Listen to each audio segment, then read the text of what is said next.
Scammers are targeting your equity with just a single forged document they file at the county. So don't wait until it's too late. Find out if you are already a victim today. Please go to HomeTitleLock.com and use promo code BILL to get a free title history report, plus a free trial of their $1 million triple lock protection. On this Thursday, the Justice Department is looking at 95-year-old George Soros for possible criminal activity. The theory is that old George has donated money to radical left groups that have embraced violence.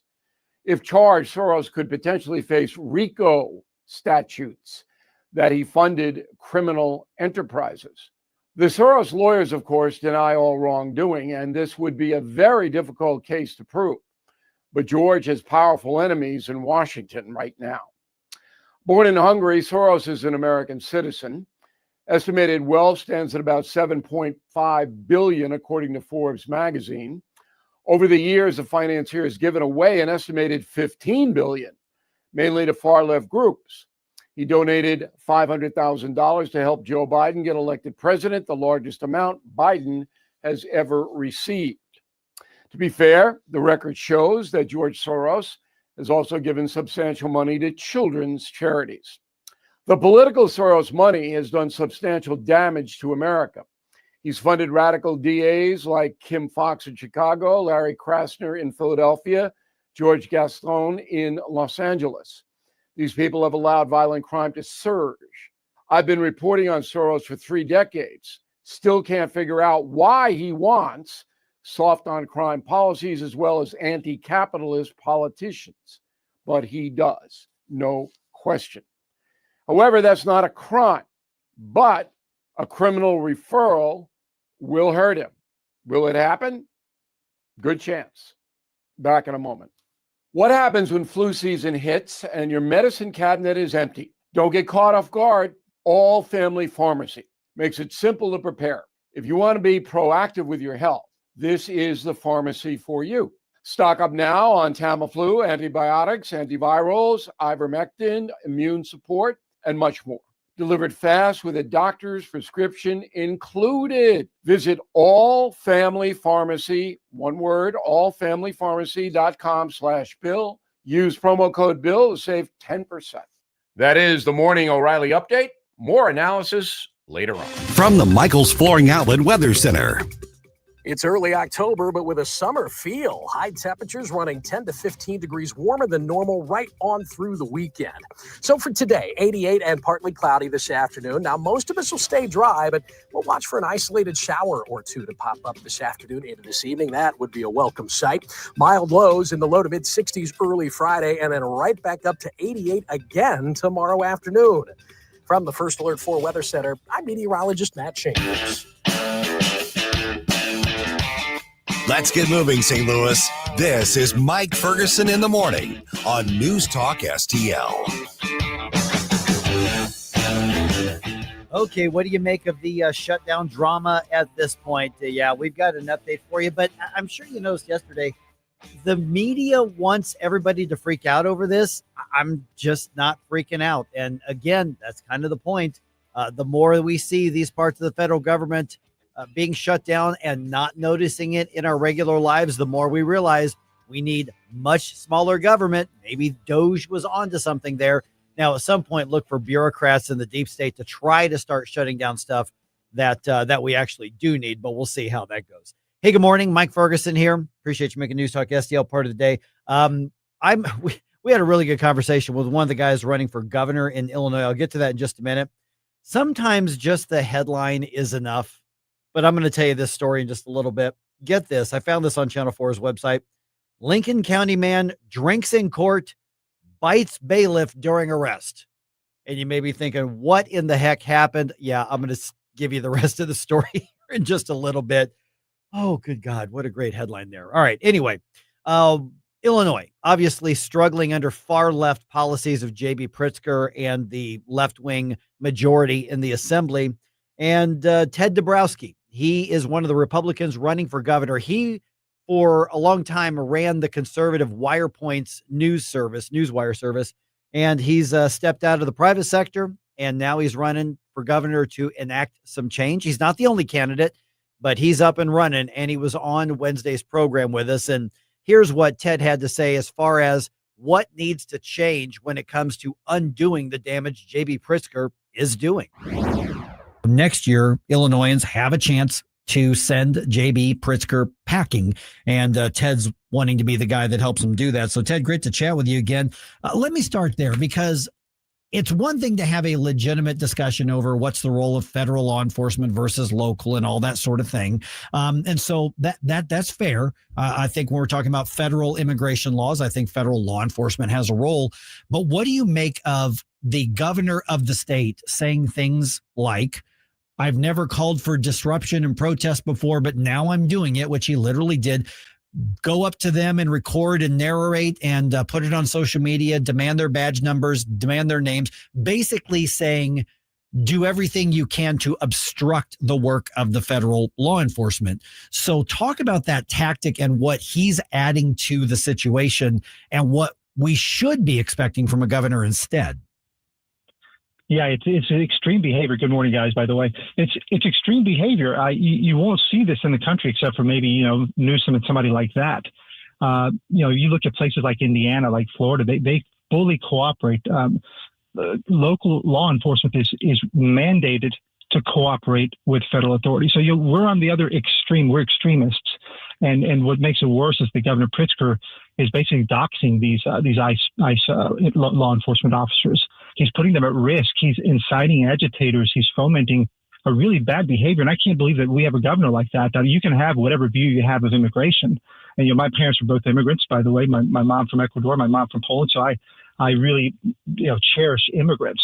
But I also cherish the rule of law and our Constitution and our borders, and we have to do things legally, which is what makes Governor Pritzker's behavior, his words, his thumbing his nose at the Constitution, at the federal government, amazing. It's a great reason for kicking him out of office. Now, obviously, he's wanting to have a national name. There's no secret that he appears to be trying to set himself up to run for president 2 years later. But this is the same approach that he's taken even statewide. I mean, you talk about the so-called reforms that he wants that's affecting public safety throughout the state of Illinois. And this has been fairly consistent that he's on the wrong side. He's not on the side of law enforcement. What's the impact that you're seeing on public safety throughout the state of Illinois? And what do we need to do to start correcting these things? Well, the backdrop of this is that, he's part of the whole decarcerationist, defending criminals side of things with Brandon Johnson, with Lori Lightfoot, with others. And, this is why we've had such a problem in Illinois. We've led the country, and I keep saying that we've led the country in murders, total murders, for 13 years in a row in Chicago. That's an embarrassment. And that's also just a sign that these guys do not care about protecting the people of Illinois, the people of Chicago. They're defending criminals, and it just shows up every day. And with that safety act that was passed, where we ended cash bail, the first state in the country to entirely wipe out cash bail, we're just making Illinois more and more dangerous. And it's an indictment of Governor Pritzker, and it's why he has to go. And as I travel around the state, one of the biggest things people mention is the Safety Act, and they hate that illegal immigrants have been put. They've been preferenced over everyday Illinoisans. It just makes no sense, obviously. So how do you, if you're the governor, if we have Governor Dabrowski, how do you, before any legislation can be passed, because Safety Act would have to be dealt with legislatively, how do you use your office and how do you use, the law enforcement that would be reporting to you? How do you use that to try to shore up safety around the state? I mean, and then you got Chicago with a mayor who would obviously be antagonistic to you. How do you make people safer, whether the local leaders want it or not? Well, yeah, I think the first thing is that, the public has to know what really goes on. Indiana, right next door, they banned sanctuary. The state banned sanctuary cities. They banned sanctuary policies. And it's that way pretty much across the country, with the exception of a few states. And so the rest of the country has to know that we're the extreme, we're the outliers. And the policies of Governor Pritzker, policies of Johnson are extreme. And so we need to get back to some normality here. It's kind of an 80-20 thing, right? The rest of the country is being normal and we're being weird. So, that's one. But two, obviously the governor has the agencies, has the power to the department heads and agencies. And so we would do everything we can to begin to cooperate with the federal authorities. And whether it takes executive orders or a big push against the legislature, we would start cooperating with federal authorities. We're visiting. And sorry to make one point. Yeah. The reason there's so many federal authorities coming here is because we have stopped going after criminals. We let them go. I've said this before. If we would just simply hand over these bad guys in handcuffs from our local authorities to the federal authorities, there wouldn't be any chasing down of bad guys. We wouldn't put people at risk. We wouldn't put our law enforcement at risk. We wouldn't put individuals at risk, Americans at risk. But this is all done by Governor Pritzker and Mayor Johnson. They owe this problem. We are visiting with Republican candidate for governor of Illinois, Ted Dabrowski. Okay, so obviously Chicago's dominating the discussion on this, and Brandon Johnson, basically favoring illegal aliens over citizens of Illinois. And so there's a lot of people here in this area, downstate area, who are feeling the impact of that. So what happens in Chicago may be a spectacle, but how is that affecting public safety down here? Is it a matter of resources? Is it a matter of policy? What can be done down here? Can we have a safer part of Illinois here, even if Chicago wants to continue to go crazy? Yeah, no, I think we can. And I was just in Peoria, and I went to a store, and I asked the gentleman how things were. And the first thing he told me is that he was fine, but it's very unsafe in many areas. And he had no idea who I was, but he told me that he was worried about safety in Peoria. And so, this spreads everywhere. And I'll tell you where this starts. This starts with this anti-police, defund the police, no defending the police attitude from Governor Pritzker, obviously from Mayor Johnson. They've destroyed police morale. They've stopped things like foot chases and car chases in Chicago, and it just puts our police and our law enforcement on defense. And it shouldn't be that way. We should embrace and celebrate our public safety officials and elevate them. And we have to have their backs so that they do their jobs and they feel confident. And then that they know that when they do public safety, they're doing the right thing and not be attacked by the governor or the mayors. Okay, so last couple minutes we've got Ted. Let me shift gears a little bit. Obviously, you've got the economic conditions in Illinois. Illinois loses people every year. We could talk about taxes. We could talk about spending. We could talk about the public sector pensions, which are a massive part of the problem. Maybe the regulations, but the bottom line is that what can the next governor do to make Illinois more attractive to businesses, more attractive to residents, but also less likely to have people flee the state? I mean, you're talking about things like Caterpillar and places like that have said we can't do this anymore. So what can the next governor do to at least try to stop the economic bleeding and keep that economic activity and that ability to flourish in Illinois that frankly has been lost? Yeah, I mean, the good news is we still have all our assets intact, right? We're still a great state for many reasons, but it's the policies that we've got in place that are really destructive. And so I think we have to send a message to the rest of the country that, hey, and to everybody in the state that we're back. And so, it's funny, but it's as simple as stop doing what they do. Stop doing what Governor Pritzker does. So, property taxes have continued to rise strongly under him. All the regulations continue to rise. All the mandates on schools and states and cities continue to rise. We have to flip everything upside down. First of all, no more tax hikes, and we got to do everything we can to do tax relief. Number two, it's all about jobs. And so you got to get rid of all the molasses that this legislature and Pritzker put out in place. Let companies hire people, let them grow, let them innovate. And so that means try to cut back on everything we can that gets in their way. So that's all, lots of deregulation. You've seen Trump do that at the federal level. We should attack it here at the local level.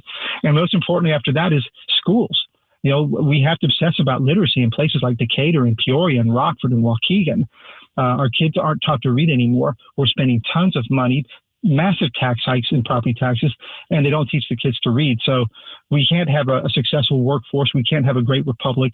We can't have a great state if our kids can't read. And so I think the combination of those three, and I would add, we need to move to 401ks for all new workers. Mm-hmm. Everybody needs to know that we're not digging that pension hole anymore. That's constitutional. It's legal, and it can be done by the legislature. So there's a plan in place, and what it means is that people start to say, "Oh, we finally turned the corner. We're finally going to take care of Illinoisans. We're going to take care of Illinoisans first, and let them keep their money, let them thrive and prosper, create jobs, it's just a change of mindset that we need in Illinois, because it's people are shrugging their shoulders saying there's nothing we can do, and we have to end that kind of feel. Okay, 314-912-1019. That is the way to be involved as always. Don't forget, we've got tomorrow, Lita Ford, Dee Snider, Firehouse. Man, is going to be a fantastic Flashback Friday, not just on the show, but it's going to be a great flashback rock show at the Family Arena. I'm going to be there. Jerome's going to be there. They still have tickets there. You should go as well. Check out the Family Arena's website and grab yourself some tickets. And if you're going, shoot me a note. Let me know, because I want to say hi. When I get there, I'll hang out in the lobby area, maybe there at the front doors for a little bit. And let's hang out and kind of pregame a little bit, and then we're going to enjoy a great show. All right, this is 101.9 and 94.1 News Talk STL. If you have a phone, you have a radio. Download the all-new News Talk STL app. Love the all-new NewsTalk STL app. On my way to work in the morning. Usually I'm in the car. I listen on the app in my car every morning going to work. Download the News Talk STL app and listen anytime, anywhere. The Washington Guard presents the 4th annual Patriots Banquet, The Price of Freedom, honoring real American heroes. Join us October 11th at Parish Hall in Union, Missouri. Hear from featured speakers Doug Giles, founder of Warriors and Wild Men, and Marine Colonel Jack Jackson, Harrier jet fighter pilot. Master of Ceremonies Jamie Allman will host this inspiring evening. For tickets, visit thewashingtonguard.com. Use code NewsTalkSTL for $10 off. JC's Wayback Machine. Monday is the 5th anniversary of the passing of the great Eddie Van Halen. What was it like to live with him? Actress Valerie Bertinelli is going to answer that question. He's a sweetheart, but I just can't live with him. And he would say the same thing about me. Plus great tunes from the 90s, 80s, and 70s. And don't forget about JC's Sunday showgram from 7 to 9, followed by the podcast. And brought to you by the Weber Automotive Group. It's JC's Wayback Machine. Every Saturday night, 6 to 9. On News Talk STL. Jamie Allman here with the refi and debt consolidation magician, Jordan Rosenblum. Google the bagel loan. Jordan, tell me about it. Well, Jamie, with inflation high, credit card debts all-time highs, let's look at a cash-out refinance on your home. With our bagel loan, we're going to have no title fees. We're going to have no lender fees, no appraisal fees. This will help your overall cash flow mightily. It's the time to do it. Jump on now while you can. We can always refinance when rates drop. Bagel loan all day. 314-442-9570 or Google the bagel loan. NMLS number 226715.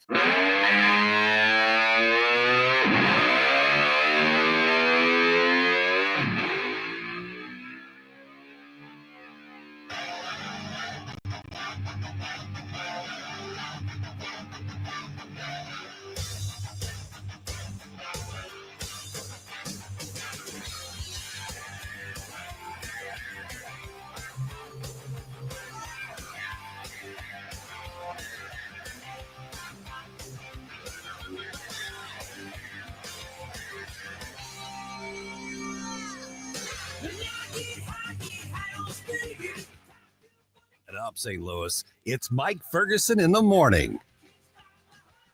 You ever start off the day going, that was dumb? Every day. Motley Crue starts up and I'm like, wait a minute, where are my headphones? How am I going to rock out to this? The like secondary thing you need a microphone.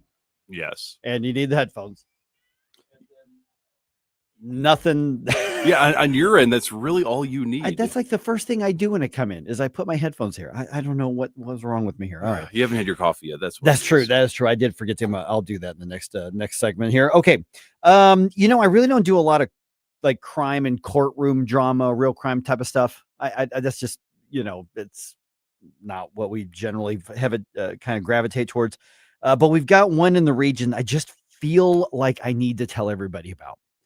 This happened up in Lincoln County. So in just a moment, I'm going to get that, but I'm talking real drama, real crime that happened. And it's a truly a Missouri thing. Ooh. Not Missouri. It's a Missouri thing. Missouri. Yes. Yeah. All right. So we'll do that here in just a second. It is 5:48 right now. I guess I've got to do like shutdown updates and segments and stuff like that. Let's do like dramatize it here. What we got? Yes. Perfect. Because if you watch any of the national media, or even some of the local media, they are so out of touch. I mean, they're like trying to tell us that we should all be panicking and not getting any sleep because parts of the federal government are shutting down. The moment that they announced the shutdown, all the roads just totally That's just right. went away. Oh, goodness. I mean, I'm looking at the soundbite service that we have that I can pull soundbites from. And I don't know, there's like 25 per page. And then you just, there's, 10, 20 pages, whatever that I've got that's available to me.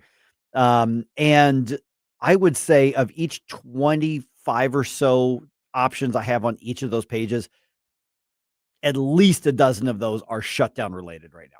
So there's got to be like a lot of updates on that, right? That's a whole bunch of people saying the same stuff is what it is. So, here's what I did. I reached out to our congressman, Bob Onder, and I just asked him to give me his thoughts on it. And then, we're going to get it as it drags on. More things will end up closing. And there are some things in the St. Louis area that are affected. But it's just not changing people's lives unless you make a living as a bureaucrat, So, and I'll have some updates in the news update here because President Trump is basically looking at this as kind of an opportunity to cut some more jobs from the federal government, which I'm all about. So here's what Congressman Onder had to say about it. We House Republicans did our job and passed a resolution to continue funding the government for 7 weeks while we work on the final version of the budget. But Chuck Schumer and his Democrats want to blow up the budget with $1.5 trillion in new spending, and they want to prioritize health care for illegal aliens over hardworking American families. We are not going to let that happen. The Republican Congress, President Trump, and I will always put you and your family ahead of the big spending woke agenda. Yeah. So that's basically the common sense assessment of what's happening. Yeah. All right. So I appreciate Congressman Onder sending that over to us here. Among the closures, the Arch is closed.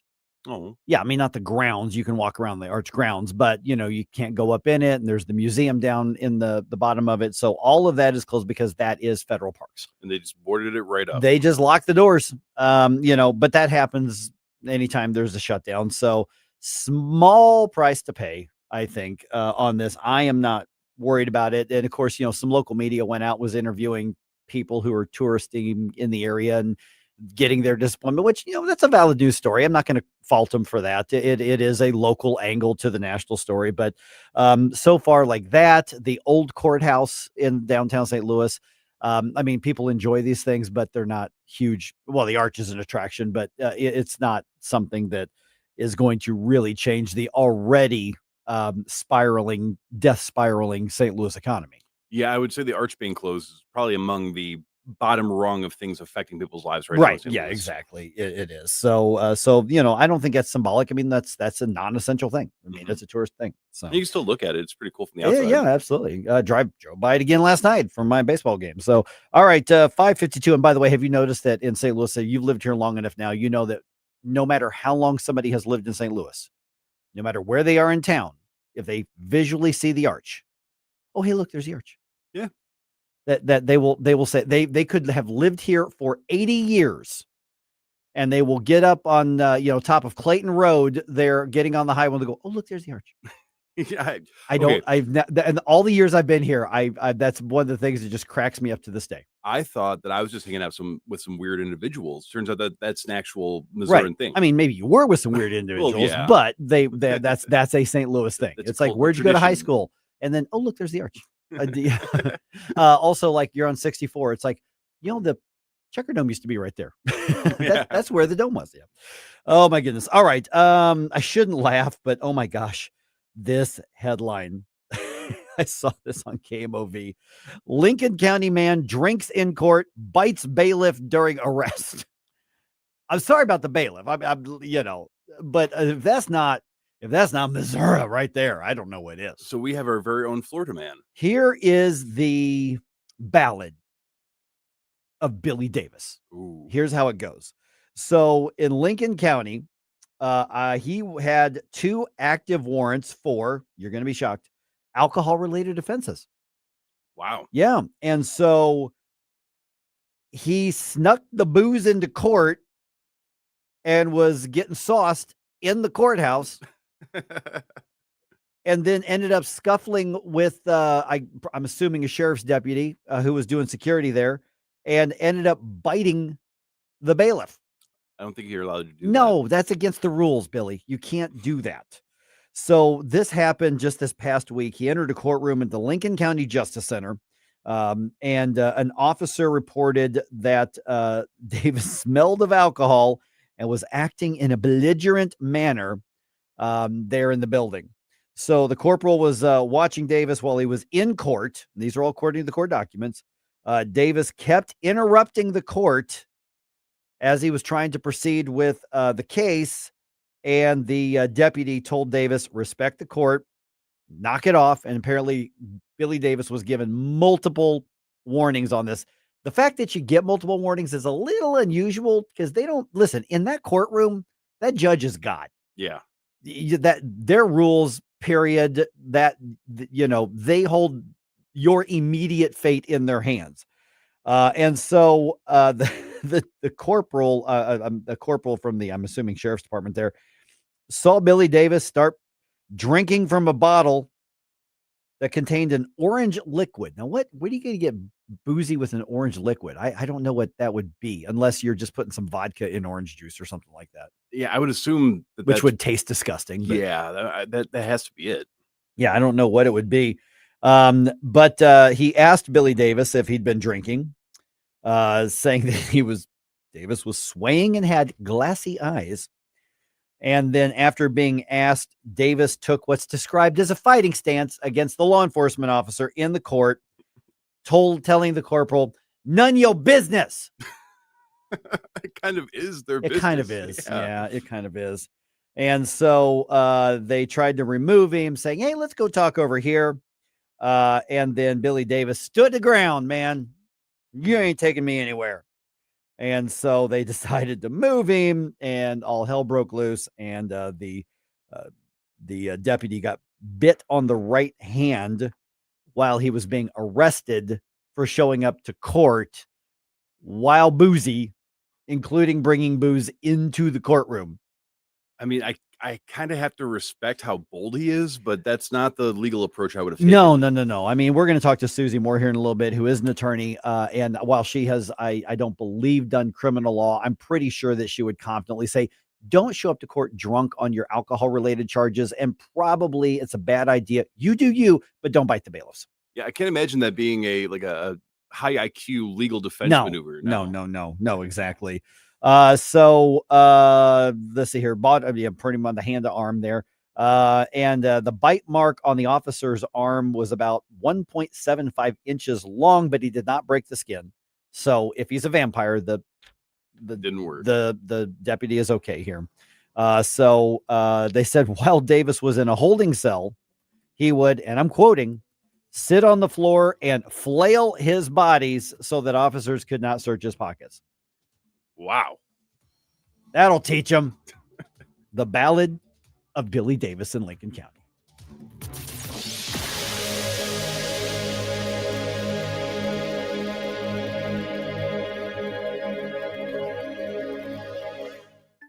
The Herzog Foundation is the vision of its founder, Stanley Herzog, and it exists to promote quality Christ-centered K-12 education nationwide.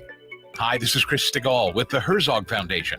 We offer a wide variety of resources relevant to today's families, including a free online publication called The Lion. The lion is one of God's most majestic creatures, symbolizing strength and courage. Named for its attributes, the Lion publication carries articles covering a wide range of topics facing American families and culture, especially related to the education of children. The Lion can be found online at readlion.com. That's READ lion.com. Sign up for The Lion at readlion.com and find dozens of must-read articles published every day. Visit readlion.com and subscribe for the weekly and daily digests so you never miss an article. Readlion.com. That's readlion.com. Fall rebates are here at Johnson Heating and Cooling. Save up to $600 off your new heating and cooling system. Plus, get a free humidifier when you purchase a complete system. And here's the best part. We're offering up to 0% financing for 60 months. That means you can stay comfortable all winter without breaking the bank. Don't forget our $99 furnace checkup. These incredible offers expire November 30th. Call 636-332-4141 or visit johnson-heatingandcooling.com. Located in the heart of St. Charles, Kevin's Guns is your family-owned destination for all things firearms. Whether you're a collector, hunter, or military enthusiast, we have it or can get it for you. From new to used rifles and handguns in every style and caliber, our friendly and knowledgeable staff is here to help educate you and ensure you make the perfect choice for your needs. Buy, sell, or browse our incredible selection at kevinsguns.net or call 636-493-1195. Kevin's Guns, where gun enthusiasts come home. KLDY HD3 Clayton, K270BW Belfast, KNVS Bowling Green. This is News Talk STL at 1019, 94.1, and always streaming at NewsTalkSTL.com. Breaking news this hour from Town Hall. I'm Rich Thomason. No sign of a compromise to end the government shutdown now in its second day. President Trump says it gives Republicans a chance to clear out dead wood, waste, and abuse, saving billions. As for bringing about an end to the shutdown, so far, no dice in the upper house of Congress.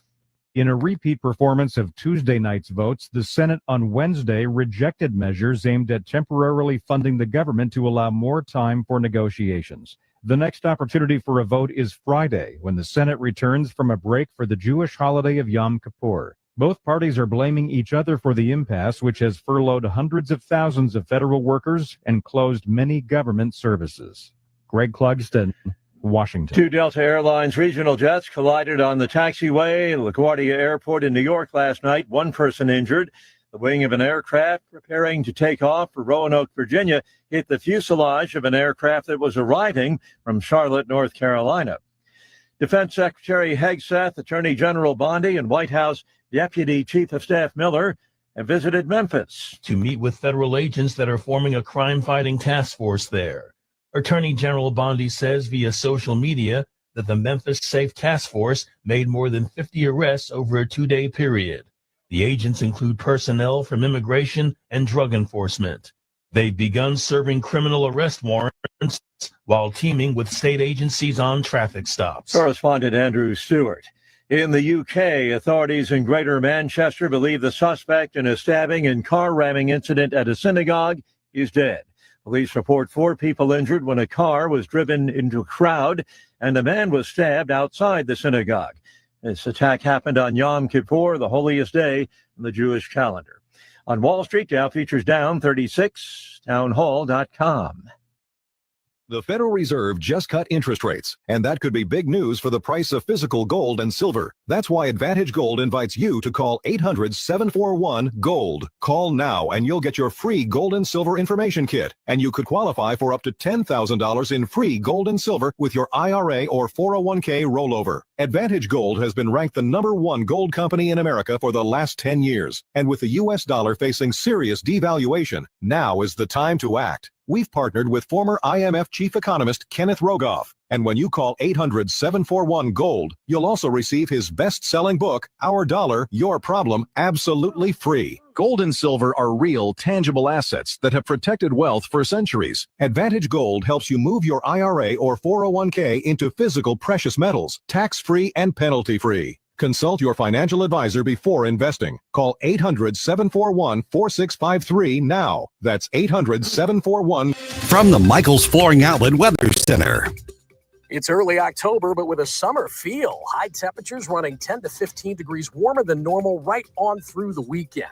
So for today, 88 and partly cloudy this afternoon. Now, most of us will stay dry, but we'll watch for an isolated shower or two to pop up this afternoon into this evening. That would be a welcome sight. Mild lows in the low to mid-60s early Friday, and then right back up to 88 again tomorrow afternoon. From the First Alert 4 Weather Center, I'm meteorologist Matt Chambers. This hour of News Talk STL brought to you by Chris Cooper and Serenity Wealth Management. Discover little-known strategies that could be the difference between choosing the care you deserve or having someone else decide it for you. Get a free copy of Chris's book at serenityltc.com. Yes, it's been really hot and humid, but fall and winter right around the corner. Tim Jones here to tell you, time to get a hold of Chad Hansen and the gang at Hansen's Tree Service for your home or your business. Grinding, land clearing, green waste recycling, tree consulting, removal, or pruning. The organic mulch from Hansen's a wonderful addition to beautify and spruce up all your landscape beds. They offer substantial volume discounts for bulk orders and emergency tree removal. Just go to hansenstree.com. That's hansenstree.com. Hi, I'm Mark Sutherland, founder of Stone Ledge Distillery, and I'd like to give you a bottle of Stolock whiskey or inversion vodka. Enter now at stoneledgedistillery.com/win. Come experience our tasting room in historic Defiance. Enjoy Stolock whiskey, inversion vodka, and other Missouri-made spirits, wine, and craft beer in our beautiful cocktail lounge, cigar room, or out on the patio with live music every weekend. Don't forget, win a bottle of Stolock or inversion at stoneledgedistillery.com/win. Come raise a glass in Defiance. Free speech is alive and well in America right here. It's about time somebody stood up for true American values. What this country needs is some backbone. Finally, a president who wants to make real change. 1019 and 94.1 News Talk STL. Mike Ferguson. Look at that guy, how handsome he is. Gabe Phifer. I don't really care, Margaret. Get up, St. Louis. Don't be kind. Don't be gentle. Pimp slap the tut-tutters. Mike Ferguson in the morning on News Talk STL.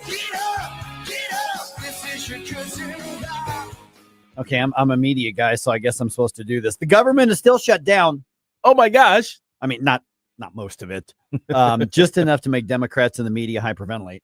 Yeah, they're still trying to. Even across the media, across the board, both sides are still trying to make this a big deal, and I just do not see it as a big deal. I mean, eventually this is going to affect us, I suppose. I mean, the only way I can see this eventually affecting us if they start digging into like FAA and air traffic controllers. Oh, if they cut back on those guys, if they start doing that, I could see that. But even then, for most people, yeah. So yesterday, Jeff said that the FCC is actually down right now due to the government shutdown, but we can't swear on air, unfortunately. Yeah, there's recordings. Yeah, there's recordings. Yeah. And also, okay, JB Pritzker launched a major salvo in his not yet announced presidential bid. He says the Donald should become the next Biden. What? Yeah. Okay. What is that supposed to mean? I would say I'm going to make sense of that in a little bit. I'm going to explain it, but it's not going to make a lot of sense. Okay. All right. All right. And an arrest has been made in the racist graffiti case at Francis House. So we do have more facts about this. It is 6:06. Let's go and dump some news on you here. Wake up, America. It all worked out. They got all the news. The morning news dump. Okay, so the White House is threatening to carry out mass layoffs of federal workers with the government shutdown that's underway. Here's the story. A presidential spokesperson said government agencies are already preparing for cuts, even as Vice President J.D. Vance insisted no final decisions have been made. Typically during shutdowns, federal employees are furloughed and they receive back pay once the government reopens. But President Trump has directed the White House Budget Office and cabinet secretaries to identify jobs to be cut. White House Press Secretary Caroline Leavitt said, "We believe that layoffs are imminent." Greg Clugston, Washington. Hey, I'm good with the pink slips. Just make them permanent. Yes, I'm fine with that. Yeah. Yeah. Don't pull this whole deal like they did with and I can't remember what department it was saying, oh, now we're understaffed and we have to hire people back. Yeah, don't let them do that. No, don't let them pull that crap. Have the government stop doing the stuff. That's the whole point. That's the point. It's not targeting the people. It's targeting the size of government and the cost, because again, government is shut down, probably going to be so for a little while. But guess what? Your next paycheck, all those federal taxes are still coming out. Yeah. That didn't change.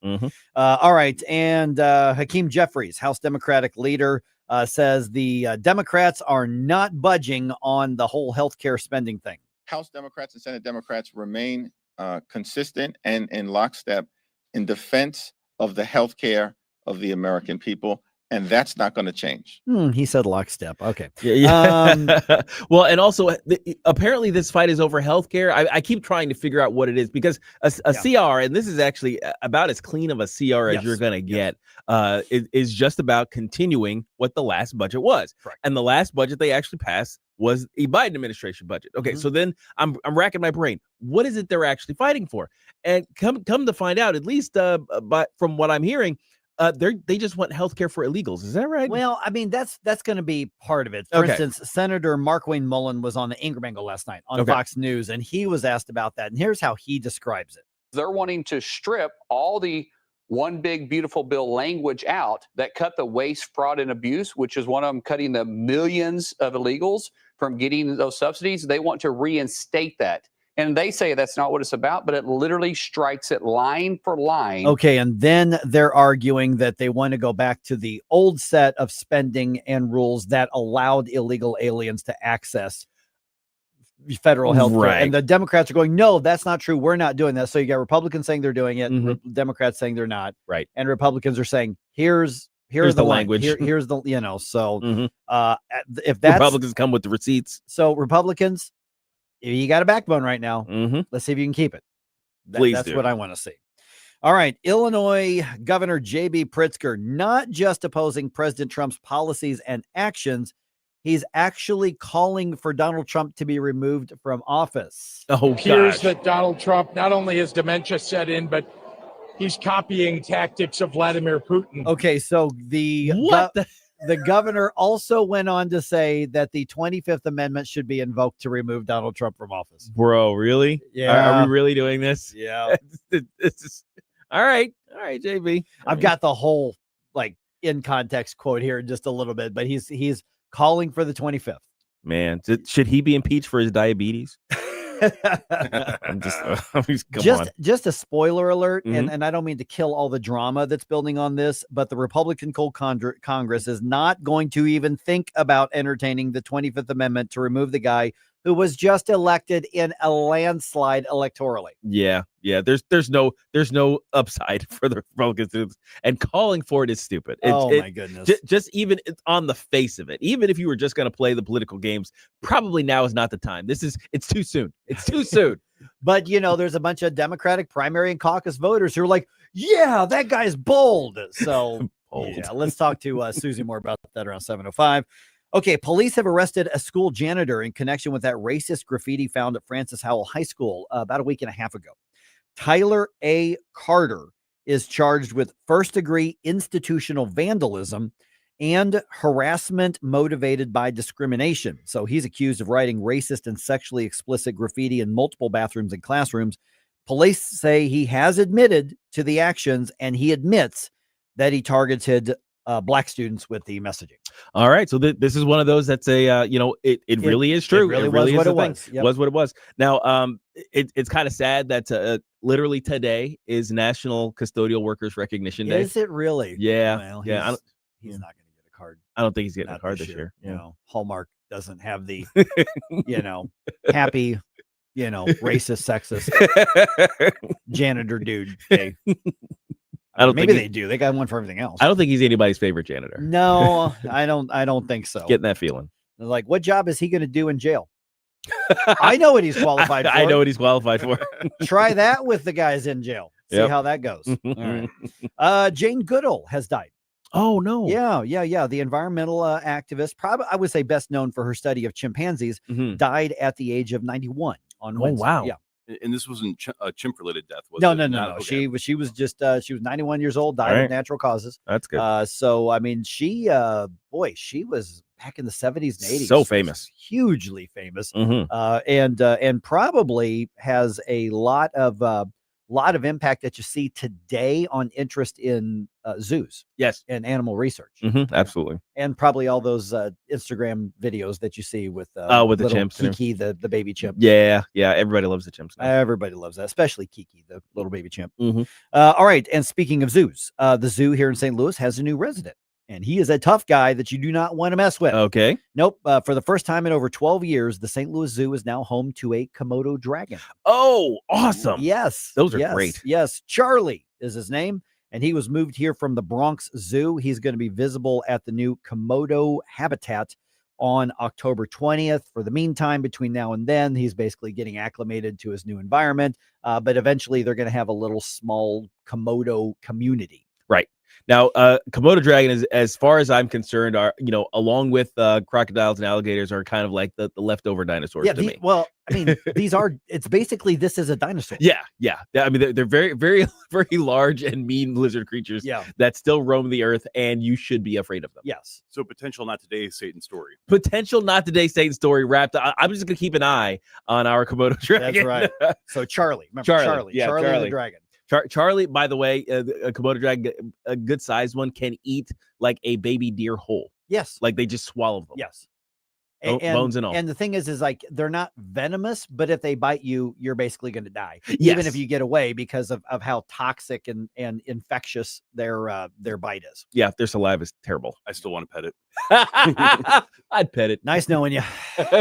Still could use a hug. Yeah, because Charlie's willing to let you to try to hug him. Oh yeah, that's true.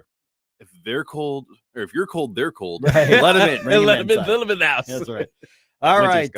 We've had the first elimination in the playoffs. The Dodgers beat the Reds 2-0 in the wild card series. That eliminates Cincy. Dodgers had to come from behind on that when I was listening to that on the radio last night. Cubs and the Padres are tied at 1 game each. The deciding game of that series is this afternoon. I think ESPN's got that one. In the American League, the series between the Tigers and the Guardians, a.k.a. what used to be known as the Indians, and the series between the Red Sox and the Yankees are both tied at 1 game each as well. Stop right now. I have had enough of this. Turn my eyes to your indifference. Stop right now before you blow us all away. You want to do that? Get up, can't you hear the alarm? Hey, it's Susie Moore. If new flooring makes you think hassle, think again, because Michael's Flooring is changing the game. For over 30 years, Michael's has been locally owned and trusted for quality, variety, and amazing service. Whether it's carpet, hardwood, laminate, luxury vinyl, or ceramic tile, their expert team makes installing new floors exciting, not stressful. That's why customers keep coming back. Visit Michael's Flooring at St. Peter's, Starting Prairie, Creve Coeur, or online at igotfloored.com. That's igotfloored.com. Hey there, Chris Cooper, your Serene Wealth Management. Join us this Sunday right here on News Talk STL for a great conversation about commercial banking. Banking needs are important. Being part of the community is important, and we're going to learn all about it with Max and Nick of Royal Banks of Missouri. Join us right here on News Talk STL Sunday morning, 9 a.m. or on Serenity Wealth Now social media outlets. Serenity Wealth Now with Chris Cooper, Sunday mornings at 9 on News Talk STL. Investment advice offered through Fortis Capital Advisors, LLC. Tim Jones and Chris Arps in the afternoon. Johnny Tobacco, host of The Wise Guys on Newsmax. Jerome Powell to me today sounded like a man with a big load of turd in his pants because that statement today looked like a hostage video. It looked like he didn't want to say he might change policy, but he knew he had to because the market is looking at him with some really evil eyes. Tim Jones and Chris Arps, weekdays at 4 on News Talk STL. Psst. Want to hear the best kept secret in St. Louis? Stef's Pizza. We're not afraid to compare squares. According to our customers, we have the best St. Louis style pizza anywhere, and we can't disagree. Dine in, pick up, or delivery in St. Peter's, St. Charles, Lake St. Louis on Pond Fort Trail, and the original Stefanitas in O'Fallon on Veterans Memorial Parkway. Check us out at stefspizza.com. Stef's Pizza. We're not afraid to compare squares. This hour of Mike Ferguson in the Morning is brought to you by Stifel. Request a portfolio review from your Stifel financial advisor at stifel.com. That's STIFEL.com.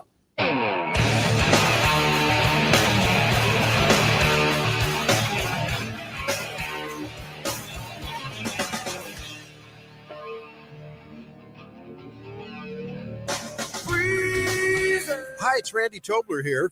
Pour a big cup of coffee and catch my show every Saturday morning from 6 to 9. Right now, it's back to Mike Ferguson in the Morning here on News Talk STL. Okay. Jerome. Yeah. what are you putting up on the video stream? Okay. Where are you finding this stuff? Fun and games. In my defense, one of our stream commenters wanted everybody to see what he had to see. And it was an AI image posted by our president of, I think it's Chris Christie and JB Pritzker sumo wrestling. Oh, jeez. So Right. if you want to see stuff like that, hop into our streams. And if you don't, well, the News Talk STL has an app you can listen on as well. This is like the visual equivalent of, hey, there's something that smells really weird in the fridge. Come take a sniff of this. That's basically it's like, I smelled it, so now you have to smell it. Oh my goodness. Same is the visual equivalent of that. See, and I was about to remind everybody, we can become your morning TV show. Right.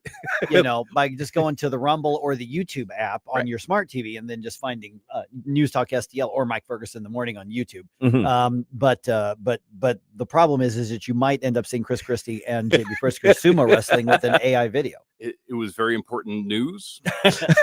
It was a post by our president, right? Yes. I mean, so technically that's news. Oh my goodness. Oh man, I kind of glad I waited on the coffee a little bit. All right, so because I'm supposed to do some kind of update on the government shutdown, I mean, Mhm. this kind of funny. I'm looking. I'm like, okay, I got to talk about it. You're obligated. So let me go ahead and do it. And I'm honestly, Jerome, I mislabeled my audio. I think this is the right audio thing here in the show sheet. I believe this is Senator John Kennedy, although I think I mislabeled it. Was on Rob Schmidt tonight, talking about basically outlining what you were talking about, Gabe, is what is it the Democrats are demanding, and here's how he described it. Everything happens for a reason, but sometimes the reason is you're stupid and you made a bad decision. And my Democratic colleagues have made a very, very bad decision here. I knew they were going to do this 2 weeks ago when they listed their demands. They're demanding, for example, that we not check people on Medicaid for eligibility by income. Just let anybody sign up who wants to sign up. They're demanding that we give free health care to foreign nationals who are in our country illegally. They're demanding that taxpayers pay for sex change operations. If you list all of their demands and add them up, it's between 1.2 and 1.5 trillion dollars. Now, they know it's an unserious proposal. They know we're not going to accept it. That tells me that this decision to shut down government is not based on policy, Rob. It's based on politics. Yeah, there you go. Oh, So that's a very clear explanation. Okay, thank you. Yes, thank you to the national treasure. Yes, that is Senator John himself, yes. Kennedy. Kind of. Indeed. I'm just telling you right now, kind of a dream interview for me. Oh gosh, that would be so good. Would be Senator John Kennedy. Absolutely. Such a gold mine. Because not only is he hilarious, but he, in between all of those spicy sound bites, the more I watch him, the more I'm like, this guy has got a first class mind. He gets it. Yeah. He gets he's good on the issues. Mind like a steel trap kind of thing. And I think that the down home accent thing, I think, just allows us to properly digest his intellect. I had my choices of the sound bites because he was talking to somebody else, another interview, and the sound bite that he said was, never interfere with your opponent when they're kicking their own ass. Right. yes. I'm like, that's kind of what Sun Tzu wrote, but not, it's a little more down homey Louisiana version of Sun Tzu, shall we say? Yes. I love it because it's we're basically referencing The Art of War, by the way. Basically down south philosophy. That's Yes. he's a southern philosopher, and I love him. Now, the concerning thing, though, is, so I just did some math. The low estimate he gave was 1.2 trillion, and then I divided that by the highest estimate of tax-paying Americans. That Right. comes out to $7,407 per taxpayer. Yeah. Oh my gosh. Yeah, and that would just be for that one single, Just for that line item. And yeah, so where are we getting the money? We're broke. Yeah, where are we getting this money? Broke. I don't have $7,407 to give to the government right now. That we're beyond broke. Oh goodness. All right.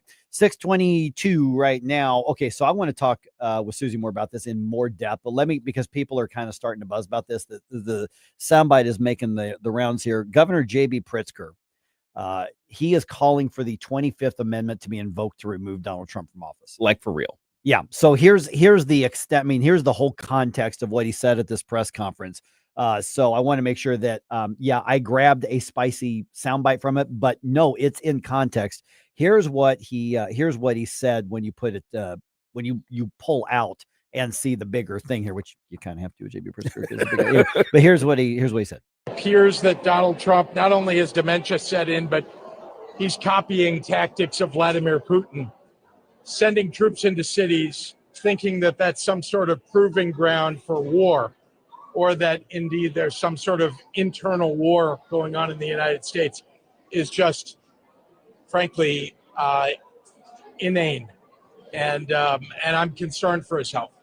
The idea that you're going to go suggest that you're going to arrest people, or that people don't deserve to be U.S. citizens when they are, just because they oppose the president of the United States. I mean, there is something genuinely wrong with this man, and the 25th Amendment ought to be invoked. This is about the 2028 campaign. This is absolutely. He's just trying to make news. He's trying to look.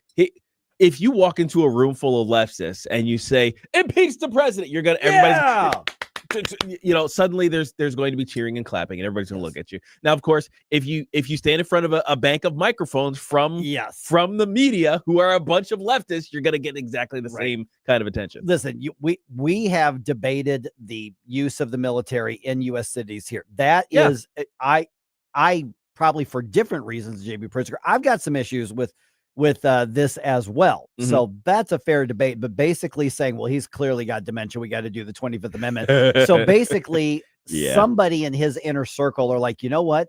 Republicans ran with that dementia thing with Biden, just turn it around on him. Yeah. It's the same thing. It's the same thing, man. Except we all could see the deterioration of Joe Biden. Yeah. And with Donald Trump, you either agree with him or you disagree with him. Right. Yeah, exactly. I mean, you can't make that argument that he's suddenly. Apparently you can. Well, I mean, not seriously, obviously. That I was like, I mean, if you want evidence, yeah. But it's kind of wild that we keep getting the same thing from Democrats at this point. It's just the same message regurgitated, sometimes turned around on us. Sometimes we're gaslit into it. Sometimes they're displaying their intellectual dishonesty, and moving their goalposts.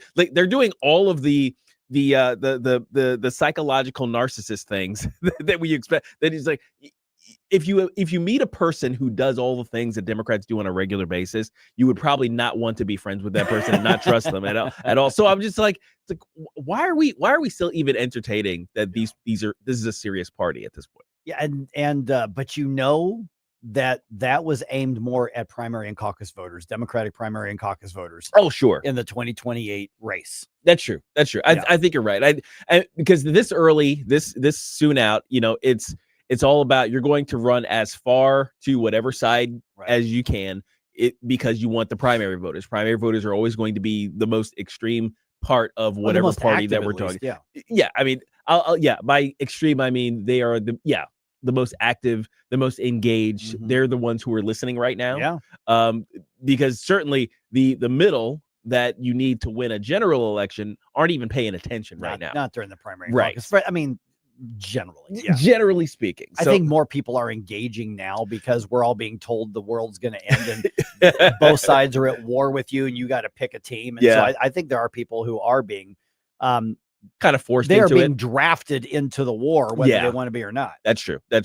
But for the most part, though, the middle of the road voters, the ones who turn elections, they're not paying attention right now. They start paying attention on October of whatever the general election is. Right. During a presidential year only.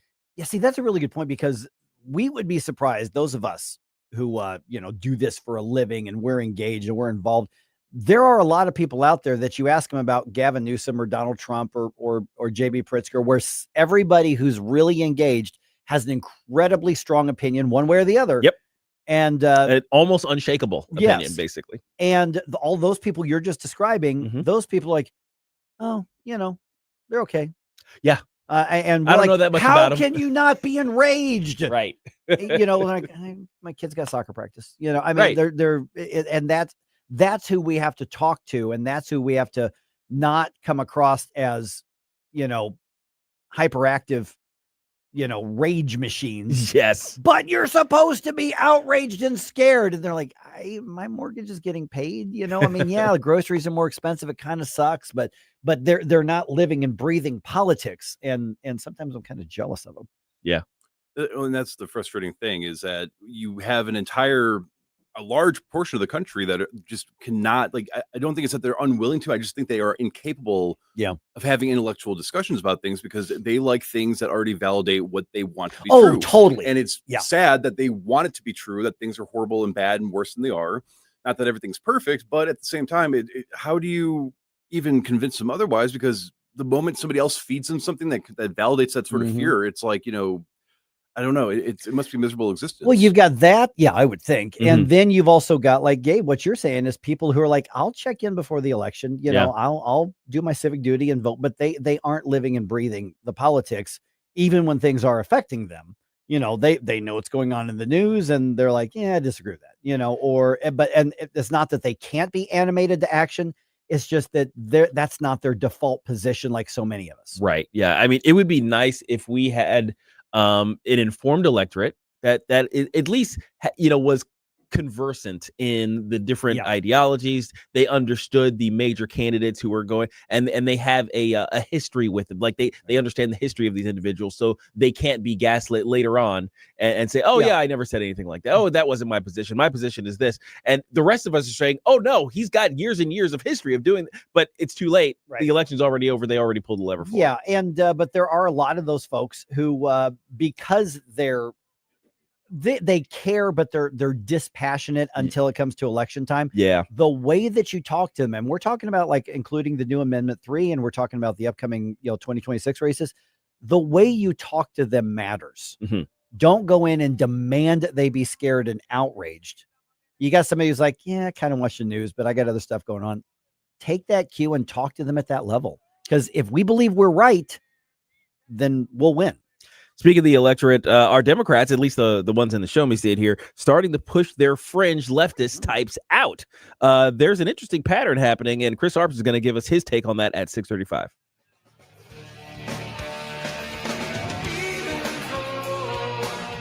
Mike Ferguson in the morning. Our government is too big and it spends too much. On News Talk STL.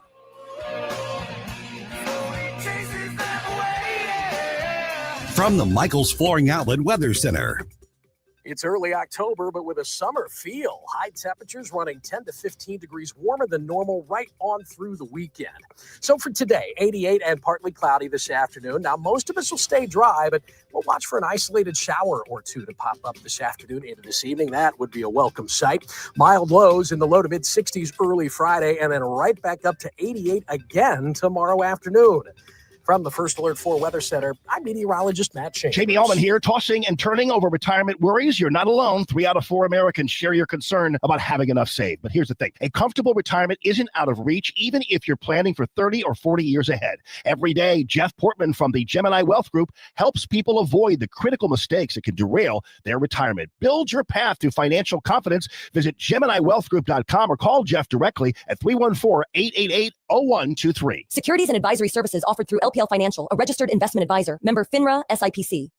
Looking for unbelievable deals? Stop by Overstock Outlet in Lake St. Louis or Warrenton. Open 7 days a week. Discover big savings on a huge variety of merchandise with no hassle. Just great prices. Visit us in Lake St. Louis on Highway N or in Warrenton on Boones Lake. Check out our Facebook page at Overstock Outlet Lake St. Louis or go online to OverstockOutletSTL.com. Unbeatable value, friendly service, and you never know what we'll have at Overstock Outlet.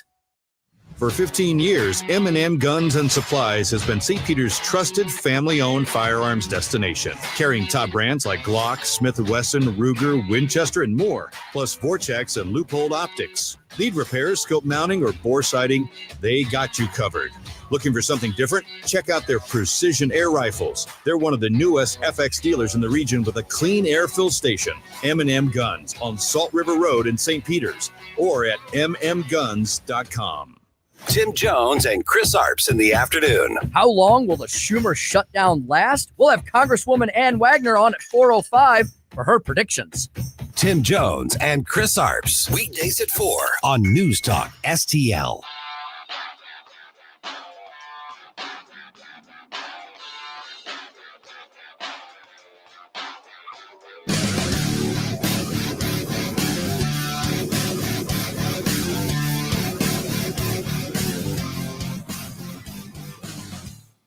Hey, Chris Arps from the Tim Jones and Chris Arps Show. Make sure that you're listening to our show this afternoon from 4 to 6. Now back to the Mike Ferguson in the Morning Show.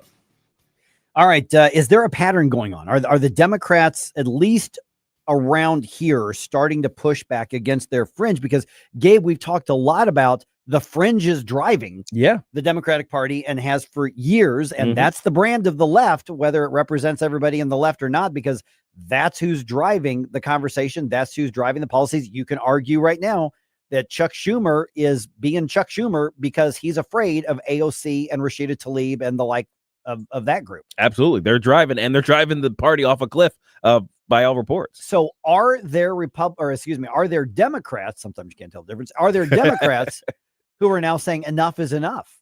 Because if there is, I want to talk about that and give credit too, and not just cast aspersions and not tell the truth about something. But is it a flash in the pan, or is there an actual pattern here? So political pundit extraordinaire, dapper gentleman named Chris Arps. Indeed, our very you can own. hear him every afternoon. Joins us right now. So Chris, let me start with the latest thing, and this isn't St. Louis. This is Kansas City. Frank White, the Hall of Fame Kansas City Royals baseball player, multi-time All-Star, beloved in Kansas City for generations, was elected county executive. He served for about 10 years, and he was recalled this week with 85% of the vote in a very blue county, Jackson County, voting to recall him and throw him out of office. So that wasn't even close. Kimberly Gardner, run out of office. Cori Bush, kicked to the curb by Democrats. Tashara Jones, kicked to the curb by Democrats. So are we seeing a pattern here, or are these all just individual island things? Look, I think there is an ideological debate within the Democrats on should they go far left or should they try to moderate and be more amenable to the American public. Rahm Emanuel, of course, who was the mayor of Chicago, had many jobs within the government. He has said that the Democrats need to get away from this far left bent that they have and come towards the middle.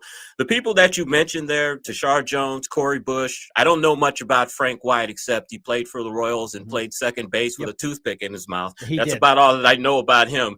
But I think the bottom line is these people are just terrible and incompetent politicians.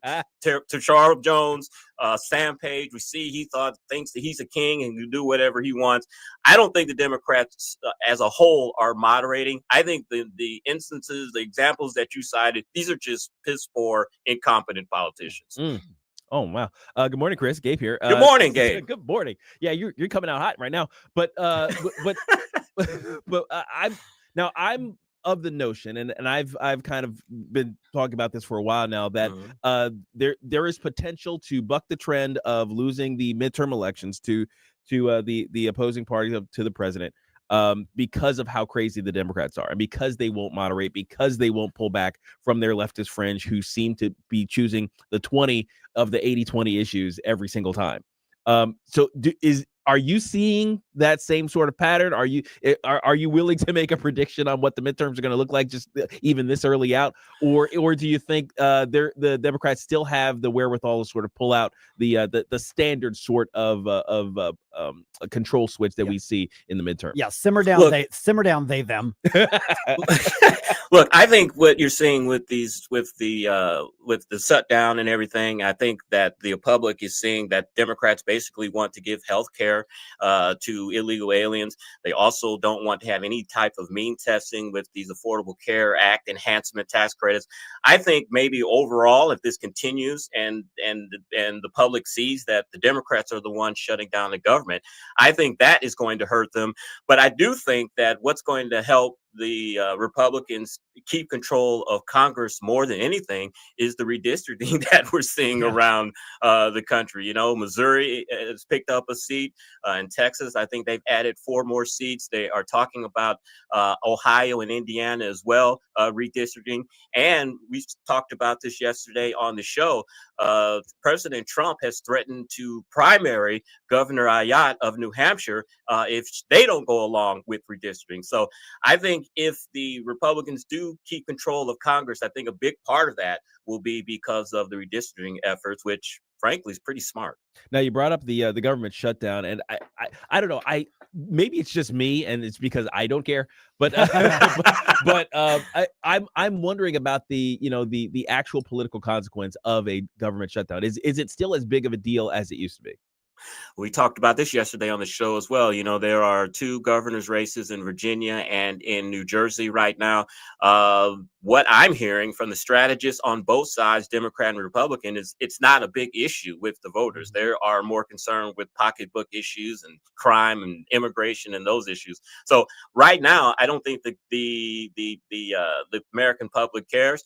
Now, when you start getting to the point where people want to take flights and TSA don't have as many people and you start seeing delays there, you might see a problem. You know, we're heading into fall and winter, so not as many people are going to go to national monuments and parks. So I don't think that's going to make much of a difference. I think right now it's just a big yawn for the American people. I agree. We're visiting with Chris Arps from the afternoon show here. Chris, let me come back to, you mentioned a little bit ago, Sam Page. And we talked about, the Democrats who have been kicked to the curb because even the Democrats said you're incompetent and whatever the reasons. And we don't like you. Yeah, we don't like you. But there used to be a time when it didn't matter how much of a rascal you were. If you were the Democratic incumbent, the machine protected you. Does Sam Page have to worry about his job? I mean, obviously he's got the criminal trial coming up. But when it comes to electoral, he has now drawn a credible Democratic primary opponent. Very credible primary opponent. He is actually my state senator, Brian Williams. Very good politician for a Democrat. I have to throw that in there. And I think people are just tired of just scandal after scandal after scandal. And Sam Page doesn't seem to be very reflective of what the voters of St. Louis County wants. It seems that he is basically in power. I am a king and I can do what he wants. He's flouting the charter. He's working a second job instead of his sole focus being on the county executive race. And I think the voters who are mainly Democrats in St. Louis County now are just tired of all the drama and just want the way it used to be. You know, when I grew up in St. Louis County, you never heard anything about the county executive. You know, Gene McNary, Roos, who the building is named after, you never heard anything about them. They just did their jobs quietly. I think the public, St. Louis County voters, are looking for that. And that's why I think Brian Williams has a very good chance of beating Sam Page in the primary. I think you're right. I really, even if Sam Page skates on the criminal stuff, I mean, Sam Page has been caught red-handed so many times to the point where twice now voters have gone and amended the charter, the county charter, to say, no, Sam, we actually mean what the charter says. Yeah. So even people who don't like him have been voting for him. Now in a blue county, at least a light blue county, you've got I would think, I mean, obviously I'm not in Democratic circles, but Brian Williams seems to be fairly popular among the Democrats. They know that they can nominate him and have a very good chance of holding on to the seat. And if all they care about is having a D in that seat, then, well, that's a pretty simple way to do it. And you also have to remember there's been a number of scandals within the Page administration. You know, one of the people that worked for him stole COVID money during the pandemic, and then one of his top officials, I guess, I hope you guys remember this, was busted conducting a porn video, basically, right. in his office. Freaky Cal had his own theme song here for a little bit. Exactly. Oh man, yeah. Gabe, how can you forget about that? I forgot about Freaky Cal. Man. Freaky Cal, man. Goodness. I wish I'd known that was going to come up. I would have pulled out because we found like the dripping Barry White type of soundtrack music, and every time we talked about Freaky Cal, man, You got a great producer there. Jerome will right. find it before the end of the segment. I've got confidence in you, Jerome. We slowed it down. We slowed it like we started talking in our lower register with the Barry White voice. That's right. Yeah. As much as we could. Because there's an investigation. Oh yeah. Oh my I god. what happened? I wonder what happened to him. He probably ended up somewhere in Democratic Democratic Party somewhere. He's a strategist someplace. I'm Yeah, sure. probably. Yeah, and They I- fail upwards over there. I don't know because I'm not on the site, but who knows? Maybe he's got an OF now. Who knows? I bet. Okay, so then what's next? I mean, if you're a Democrat right now, is it the scandal aspect of it? Is the incompetence aspect of it? Or are there actual Democrats, people with whom we will disagree on most everything, but are not the fringe crazy types? Is there starting to be at least some, I'm willing to raise my hand and go, guys, this is nuts? There are, but they're not getting any traction right now. As I mentioned, Rahm Emanuel, who is a centrist type of Democrat, he has said vocally over these months that Democrats need to come back to their senses and come back towards the middle. There are rumors that Rahm is looking to run for president in 2028, excuse me. He was in Iowa over the weekend, and when a politician goes to Iowa, we all know what that means. The Democrats have started a group like they had back in 1990 when they were losing elections that really brought Bill Clinton to the fore. It was a Democratic centrist group. They've started another group like that. So there are Democrats out there. Just right now, they're not getting any traction. The wild, crazy left are the ones that are taking up all the oxygen out of the room. What's going to happen is they're going to have to keep losing presidential elections and keep losing control of Congress before I think the moderate, sensible voices come to light. If they're allowed to at all. All right, Chris Yes. Arps, along with Tim Jones, hosting the afternoon show here on News Talk STL from 4 o'clock to 6 o'clock. I always ask, hey, what's coming up on the show day? It's a little early. I'm prepared today. All right. I'm prepared today. We have Congresswoman Ann Wagner is going to be with us at 4:05. And then at 4:25, we have Steve Bucci, who is our military fellow with the Heritage Foundation.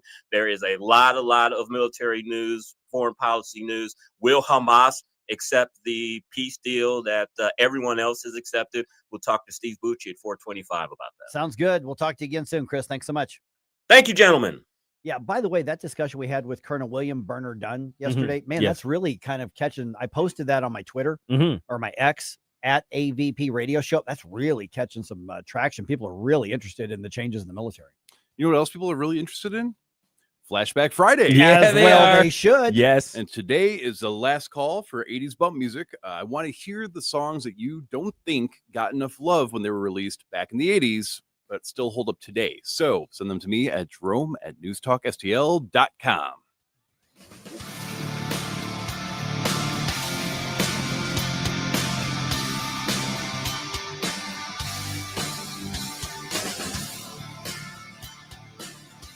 Party's going to have to go back toward the center. News, analysis, and opinion. I've never called a talk show before, but this just irked me. 1019 and 94.1 News Talk STL.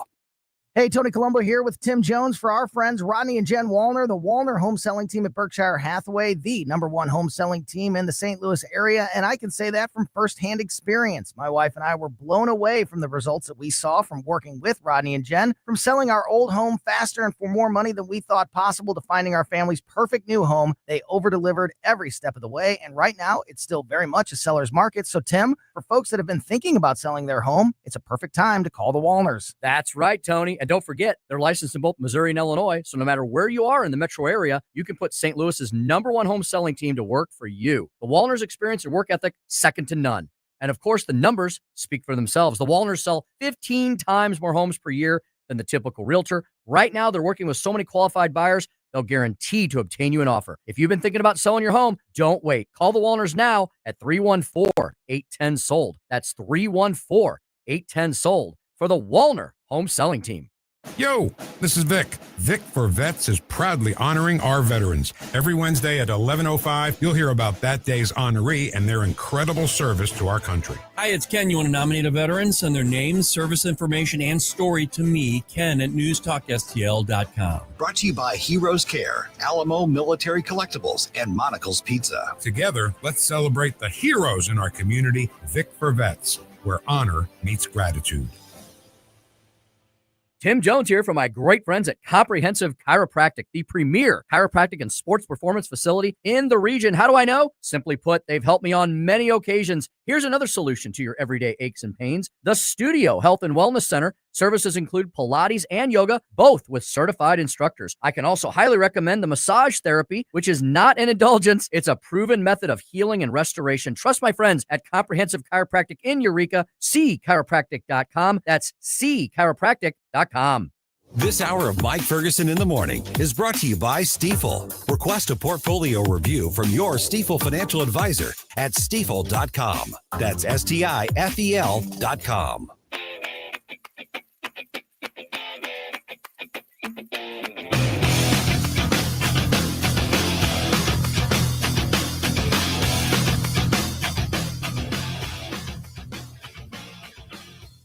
Love the music you hear on the morning show? Check out Mike's morning music playlist at NewsTalkSTL.com.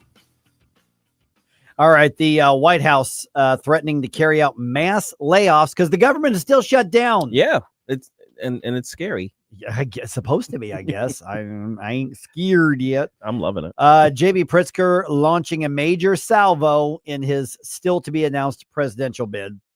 Oh, good God! This is some stuff right here. Yeah, it is. And an arrest has been made in the racist graffiti case of Francis Howell. 6:49 right now. Let's dump some news on you here.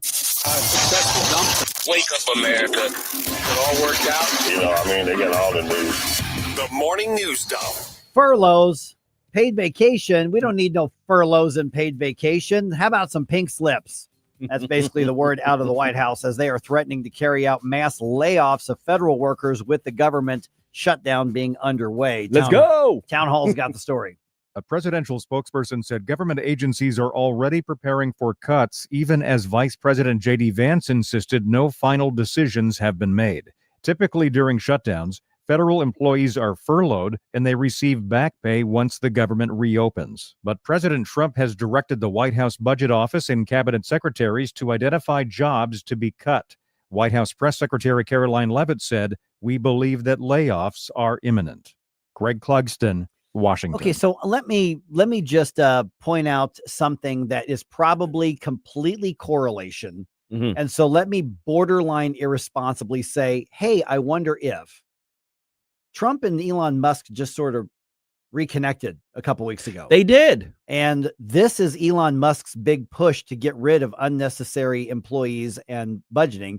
And so now the president is essentially saying, oh, you want to shut the government down? That gives me an excuse to fire a bunch of people that we're paying for and don't need. Right. I'm just saying. All right. Yay, there is correlation there, isn't there? There's correlation. All right. Okay. So Democrats are still arguing that all of this is because they are defending your health care, because remember, they believe that it's government's responsibility to pay for everybody's doctor bills or something like that. So here's Hakeem Jeffries saying, we are not going anywhere. We're doubling down. House Democrats and Senate Democrats remain consistent and in lockstep in defense of the health care of the American people. And that's not going to change. He probably should rethink the word lockstep when you're a Democrat. Anyway, Senator Mark Wayne Mullen also addressing the shutdown on the Ingram angle on Fox News. They're wanting to strip all the one big beautiful bill language out that cut the waste, fraud, and abuse, which is one of them cutting the millions of illegals from getting those subsidies. They want to reinstate that. And they say that's not what it's about, but it literally strikes it line for line. Okay, so the Democrats are wanting to reinstate just on like government funded socialist healthcare programs, be it Medicare, Medicaid, and for everything. Over $1 trillion worth. They want to put back over $1 trillion of spending with a government that is already beyond underwater in debt. $1 trillion with a T. Yeah, with a T. Like a lot of money. What comes after T? when it comes to illions? I think it's quadrillion. Quadrillion? I think so. In our lifetime, are we going to be talking about quadrillions? Oh, geez.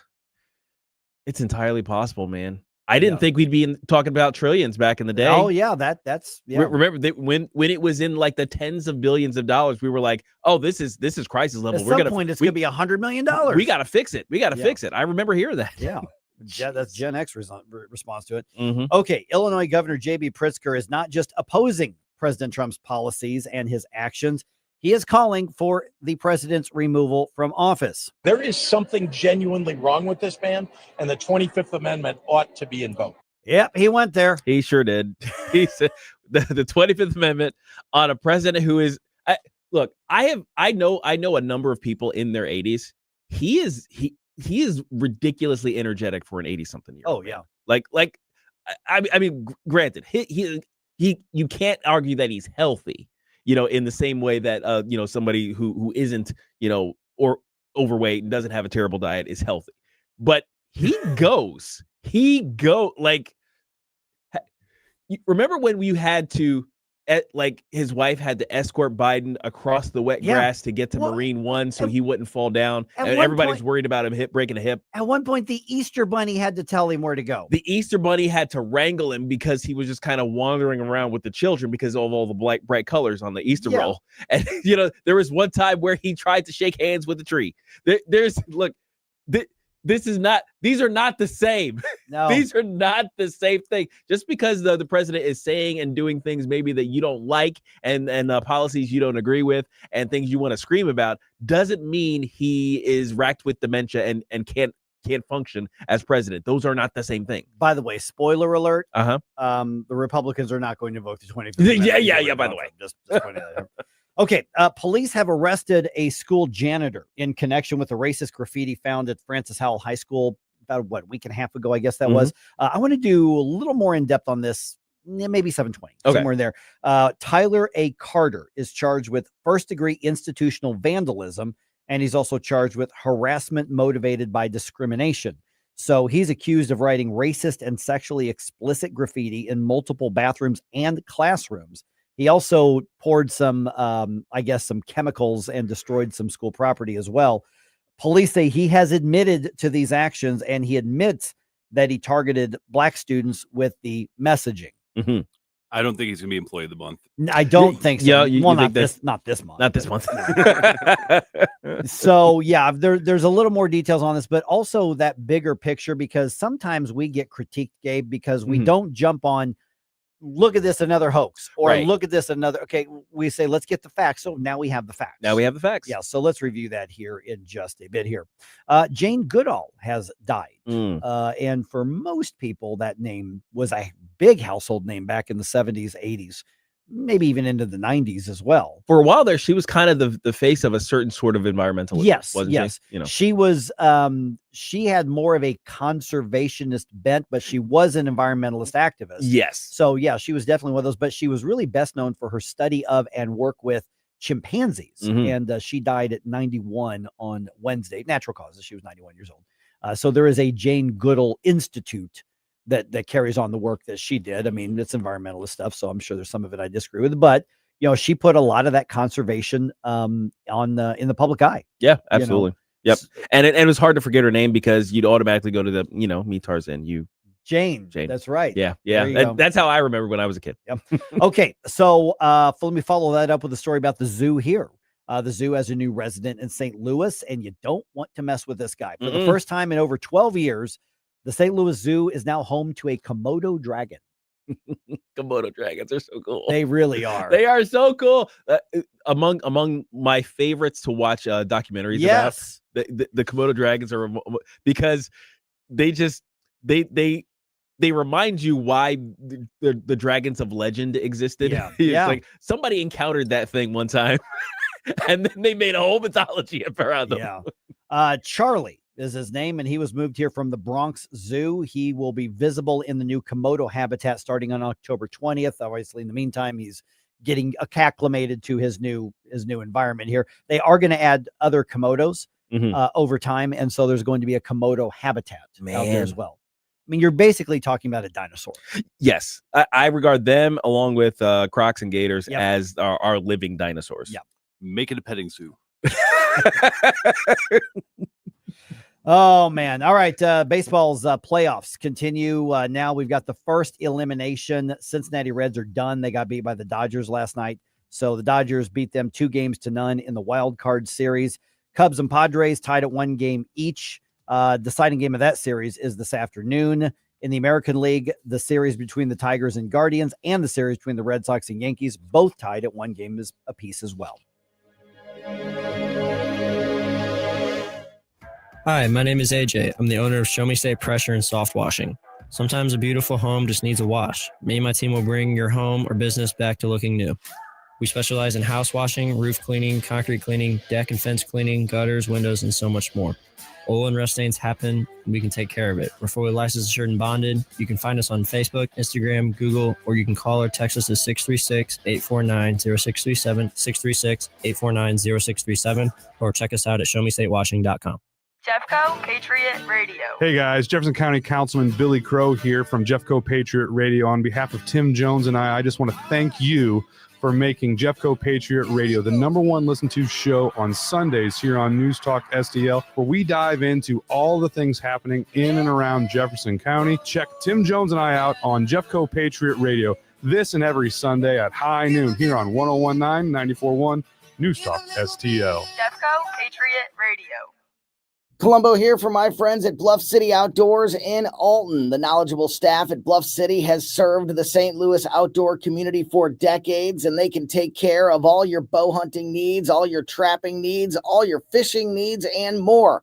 Plus, while you're there, you can schedule a trip with a local fishing guide and shoot in their archery range. Bluff City Outdoors is open 7 days a week, 1 mile east of Fast Eddie's at 2813 East Broadway in Alton. Follow them on Facebook and at bluffcityoutdoors.com. Why leave your company's story to chance? In today's digital world, video content isn't just an option. It's essential for your success. At Blue Ocean Media Group, we've spent decades crafting compelling visual stories for businesses just like yours. From concept to completion, our award-winning team transforms your vision into powerful video content that connects with your audience and drives results. Don't trust your brand to amateurs. Partner with Blue Ocean Media Group. Visit blueoceanmediagroup.com today, and let's bring your story to life. KLDY HD3 Clayton, K270BW Bellefontaine, KNVS Bowling Green. This is News Talk STL at 1019, 94.1, and always streaming at NewsTalkSTL.com. Breaking news this hour from Town Hall. I'm Rich Thomason. An attack on a synagogue in the UK. It happened on the holiest day on the Jewish calendar, has turned deadly. Police say 2 victims have died. 3 others are in critical condition following the attack near Manchester, England. Police say a car was driven in a crowd and a man was stabbed outside the synagogue in North Manchester. The incident, which occurred on Yom Kippur, is over now, police having shot and killed the assailant. Correspondent George Williams. Prime Minister Starmer ordering additional police deployments at synagogues across the UK. The government shutdown drags on. Now in day 2, the Senate will take another vote tomorrow on a Republican-backed stopgap bill to reopen things. In the meantime, federal workers are in limbo. Bill Wade, with the Association of National Park Rangers, says that park visitors will feel the impact of the shutdown. You know, they won't find visitor centers open usually. They won't find custodial maintenance in some places. There will be limited emergency response in many of the areas. And the White House threatening mass federal worker layoffs. A presidential spokesperson said government agencies are already preparing for cuts, even as Vice President J.D. Vance insisted no final decisions have been made. Typically during shutdowns, federal employees are furloughed and they receive back pay once the government reopens. But President Trump has directed the White House Budget Office and cabinet secretaries to identify jobs to be cut. White House Press Secretary Caroline Leavitt said, "We believe that layoffs are imminent." Greg Clugston, Washington. Hamas says it's still considering its response to President Trump's peace proposal aimed at ending the nearly 2-year war in Gaza. On Wall Street this morning, Dow features 44 points lower. More on these stories, townhall.com. The anniversary of Israel's October 7th, 2023 terrorist attack is now upon us. And on this date, the world will come together to honor the 1,200 souls murdered and remember those still held in captivity. It's a day to stand with family members whose grief is unconsolable. What happened 2 years ago also unleashed attacks on Jewish people everywhere. These anti-Semitic threats and deadly acts of violence are immense and they're constant. That's why the International Fellowship of Christians and Jews created Flags of Fellowship. Now, a growing movement, Flags of Fellowship, is a bold way to stand up for what you believe, a way to tangibly support the people of Israel and Jews everywhere simply by planting an Israeli flag. You can join this historic movement by giving just $25 to help plant flags to support the fellowship's work of saving and rebuilding lives in Israel and wherever God's people are in need. To learn more, visit ifcj.org. That's ifcj.org. From the Michaels Flooring Outlet Weather Center. It's early October, but with a summer feel. High temperatures running 10 to 15 degrees warmer than normal right on through the weekend. So for today, 88 and partly cloudy this afternoon. Now, most of us will stay dry, but we'll watch for an isolated shower or two to pop up this afternoon into this evening. That would be a welcome sight. Mild lows in the low to mid 60s early Friday, and then right back up to 88 again tomorrow afternoon. From the First Alert 4 Weather Center, I'm meteorologist Matt Chambers. This hour of News Talk STL is brought to you by Rodney and Jen Wallner and the entire Wallner home selling team at Berkshire Hathaway. Call them today at 314-810-SOLD. 314-810-SOLD. Jamie Allman here, and I want you to hide out with me 10 minutes south of 270 in Gravois at the wonderful Hideout, the best burgers you're going to find anywhere in the land, and yet people still eat Dave's Chili right there in 90-degree temperatures.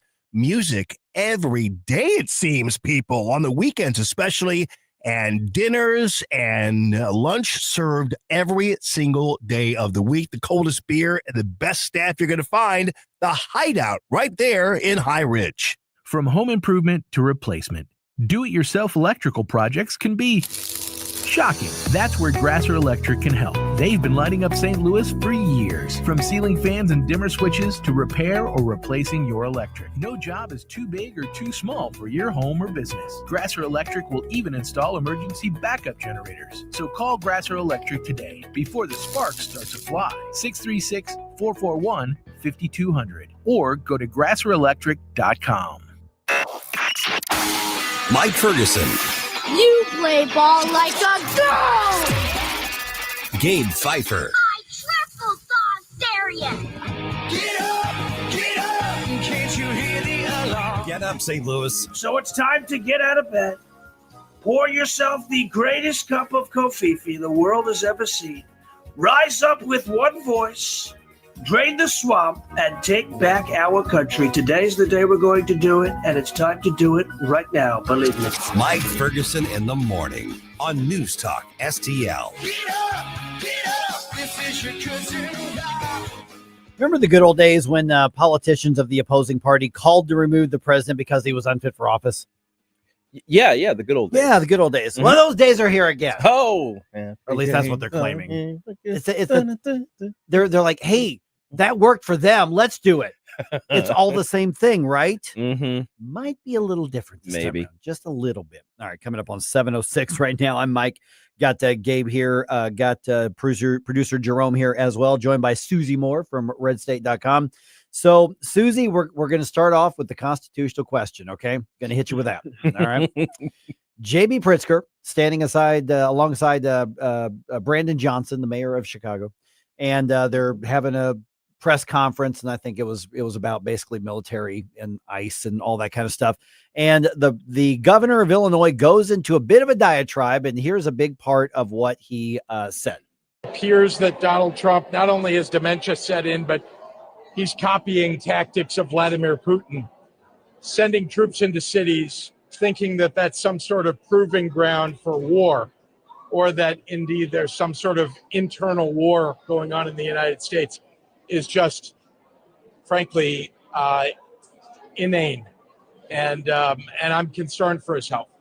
The idea that you're going to go suggest that you're going to arrest people, or that people don't deserve to be U.S. citizens when they are, just because they oppose the president of the United States. I mean, there is something genuinely wrong with this man, and the 25th Amendment ought to be invoked. And there it is. Okay, so let's leave room for there is a fair debate that can be had over the use of military domestically. Sure. So you can agree or disagree with him, but dementia has set in. I'm concerned for his health. The 25th Amendment should be invoked. Sorry, I'm supposed to say that with a straight face. Sorry. So let me tap into your legal hat here and your legal background. The 25th Amendment, because Orange Man bad. Right. I mean, that's not the justification spelled out in the Constitution, nor is it the procedure. I mean, J.B. Pritzker can howl that as much as he wants, but unless and until the vice president and the majority of his cabinet officials notify Congress or notify the president pro tem of the Senate that they believe the president is no longer able to discharge his duties, it's not going to happen. So, I mean, it's just JB, JBB and JB. Getting a head start on smack. He's getting a head start on 2028, isn't he? Well, I mean, he's got to keep up with Gavin. Now, Susie, good morning, by the way. This is Gabe. Do you think this is smart positioning in terms of the 2028 election for, obviously for the primary, right, because his major primary challenger is somebody who's making not the same, but certainly similar accusations to the president in Gavin Newsom? I guess it's kind of all they've got to run on.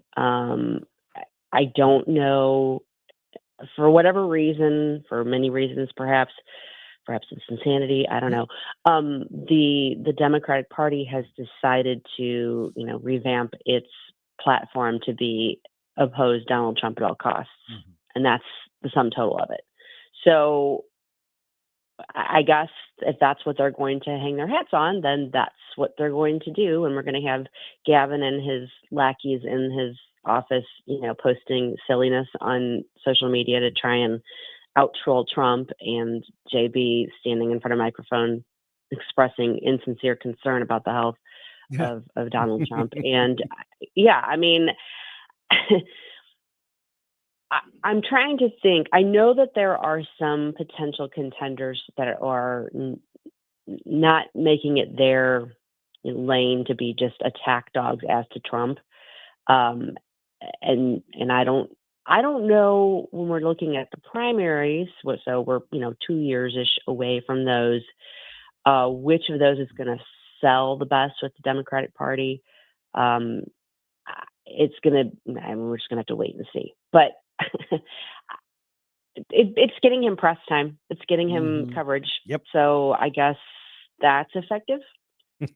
Now, as little overlap as there is between me and JB Pritzker, I will say, and while his rhetoric about the troops is disingenuous, I don't really take his criticisms to heart.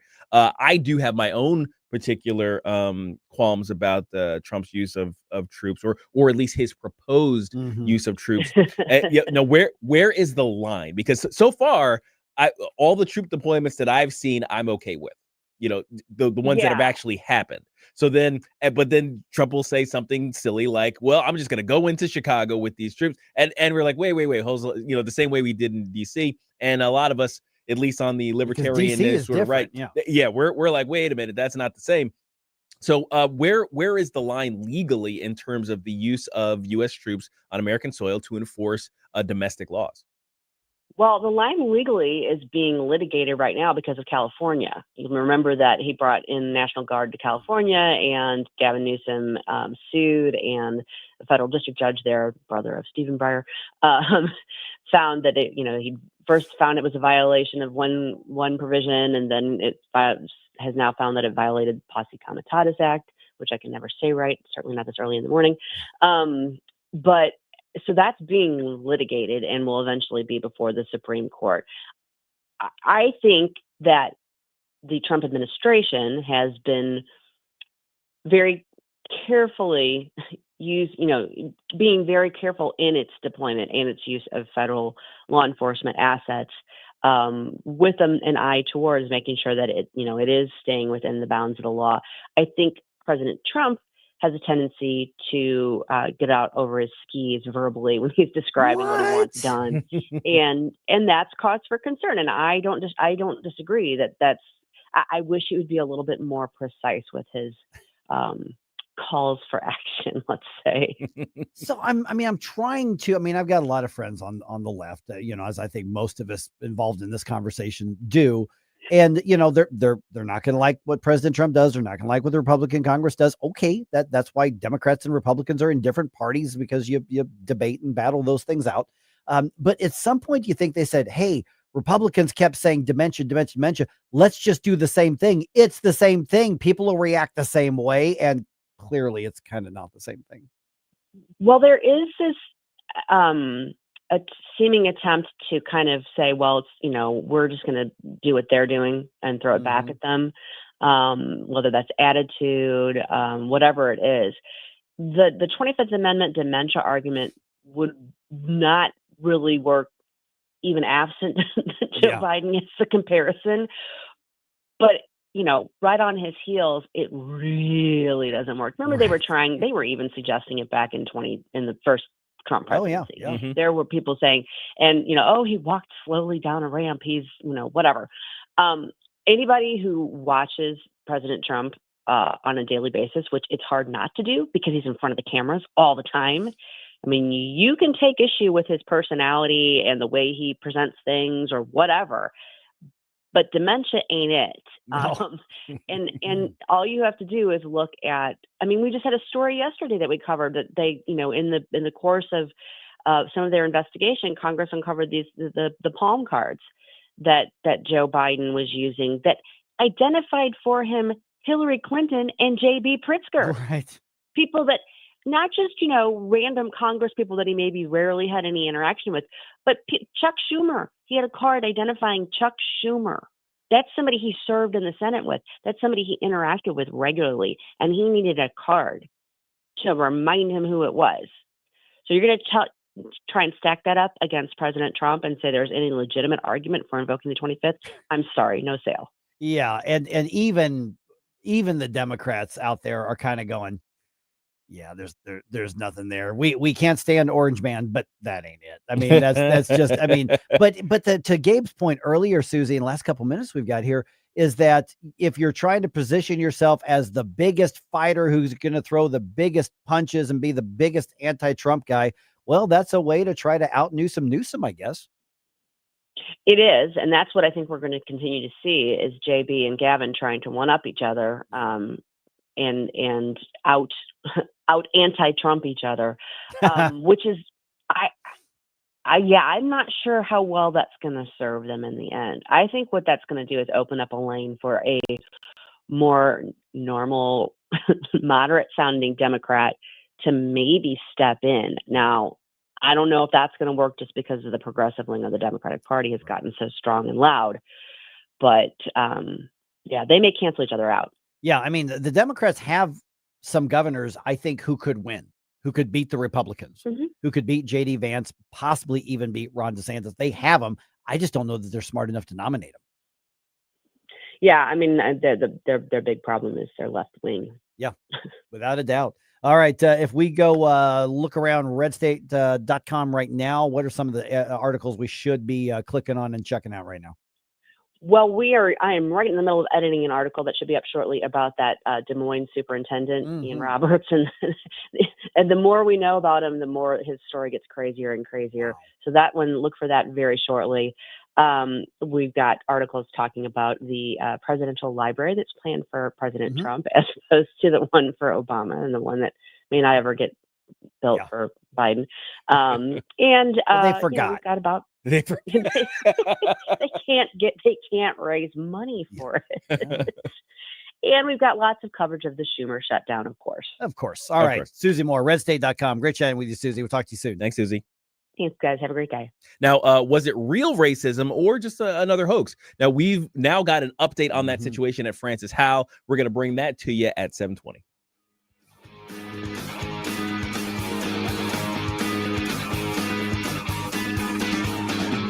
Try to make me no inspiration. You have a soul so dark, it is no more.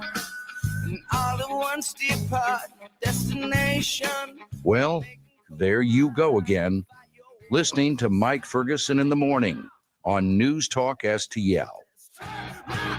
Colombo and Company. Did the government shut down because Chuck Schumer is afraid of AOC? That's what JD Vance thinks. We'll talk about it Thursday, plus Mo Rep Justin Sparks and Dr. Randy Tobler. Live and local weekdays at 2 on News Talk STL. News Talk STL is proud to have Doug Voss of Safe Bunny Radio as part of our lineup each week. Doug has been a staple on the St. Louis radio airways for many years as one of the leading financial experts in the area. You can now hear Doug and Safe Bunny Radio every weekend on News Talk STL. But in case you miss anything, you can check it all out at DougVossSafeBunnyRadio.com. What else do our listeners need to know, Doug? Simply put, I focus on helping pre-retirees and retirees build, preserve, and protect retirement assets, and I've been helping my clients solve their insurance and financial needs for the past 33 years. I also strive to educate my clients on how to prepare for retirement, minimize the impact of market volatility on their assets, and deal with the challenges of increased longevity. Call me today at 844-676-SAFE. That's 844-676-7233. Doug Voss is a registered representative. Securities offered through DHL Securities, LLLP. Member FINRA and SIPC. Tim Jones and Chris Arps in the afternoon. Congressman Burgess Owens, the NFL is instituting male cheerleaders this year. Your thoughts? This is, again, what the NFL is all about. They hate the idea of masculine men and feminine women. They're going to have these guys at some point. These guys are going to be tossed up and they'll be at the top of the pyramid. I may join you in boycotting NFL if I ever see that. Tim Jones and Chris Arps, weekdays at 4 on News Talk STL. The Washington Guard presents the 4th annual Patriots Banquet, The Price of Freedom, honoring real American heroes. Join us October 11th at Parish Hall in Union, Missouri. Hear from featured speakers Doug Giles, founder of Warriors and Wild Men, and Marine Colonel Jack Jackson, Harrier jet fighter pilot. Master of Ceremonies Jamie Allman will host this inspiring evening. For tickets, visit thewashingtonguard.com. Use code NewsTalkSTL for $10 off. Live and local.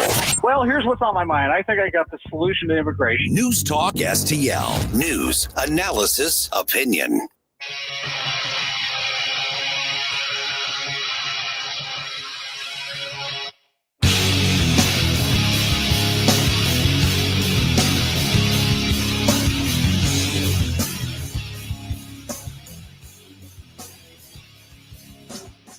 Hi, this is Susie Moore. Check out my show, RedState Radio, Sunday afternoon at 4, right here on News Talk STL. Now it's back to Mike Ferguson in the morning. All right, I'm really glad that we take the approach that we do when some of this really touchy stuff pops up. I mean, we go with the let's get the facts first approach. Oh yeah, absolutely. It looks like the suspected racist graffiti case at Francis Howell High School is legit. Mm-hmm. It is what it appears to be, because how many times have we ended up looking at something and media jumps all over it and protest happen and the NAACP does something there are and statements released and all this other things. They're demanding justice and accountability, and it turns out that it was a hoax. Right. Somebody either doing it for attention, somebody doing it in order to create the situation. Yep. Yeah, basically a sort of astroturf, a bit of anti-racist activity, because we've seen that particularly on college campuses. We saw that at Mizzou. Yeah. And or it's just somebody's trying to juicy smollett their way into fame. And we've seen that many times, and it has made us necessarily and I think legitimately skeptical when we see these stories pop up. It's like, oh no, another racist thing. It's like, remember when they tried to make a big deal out of a quote unquote noose hanging in Bubba Wallace's garage? Yes, that's right. Basically the only black driver in NASCAR. They distributed 15 FBI agents to whatever racetrack that was. Yeah, and to investigate the pull chain on the garage door. See that's the type of thing that's just like, come on, man. Yeah. Crying wolf that many times makes us very wary when somebody wants to say that there's a pack on the horizon, right? So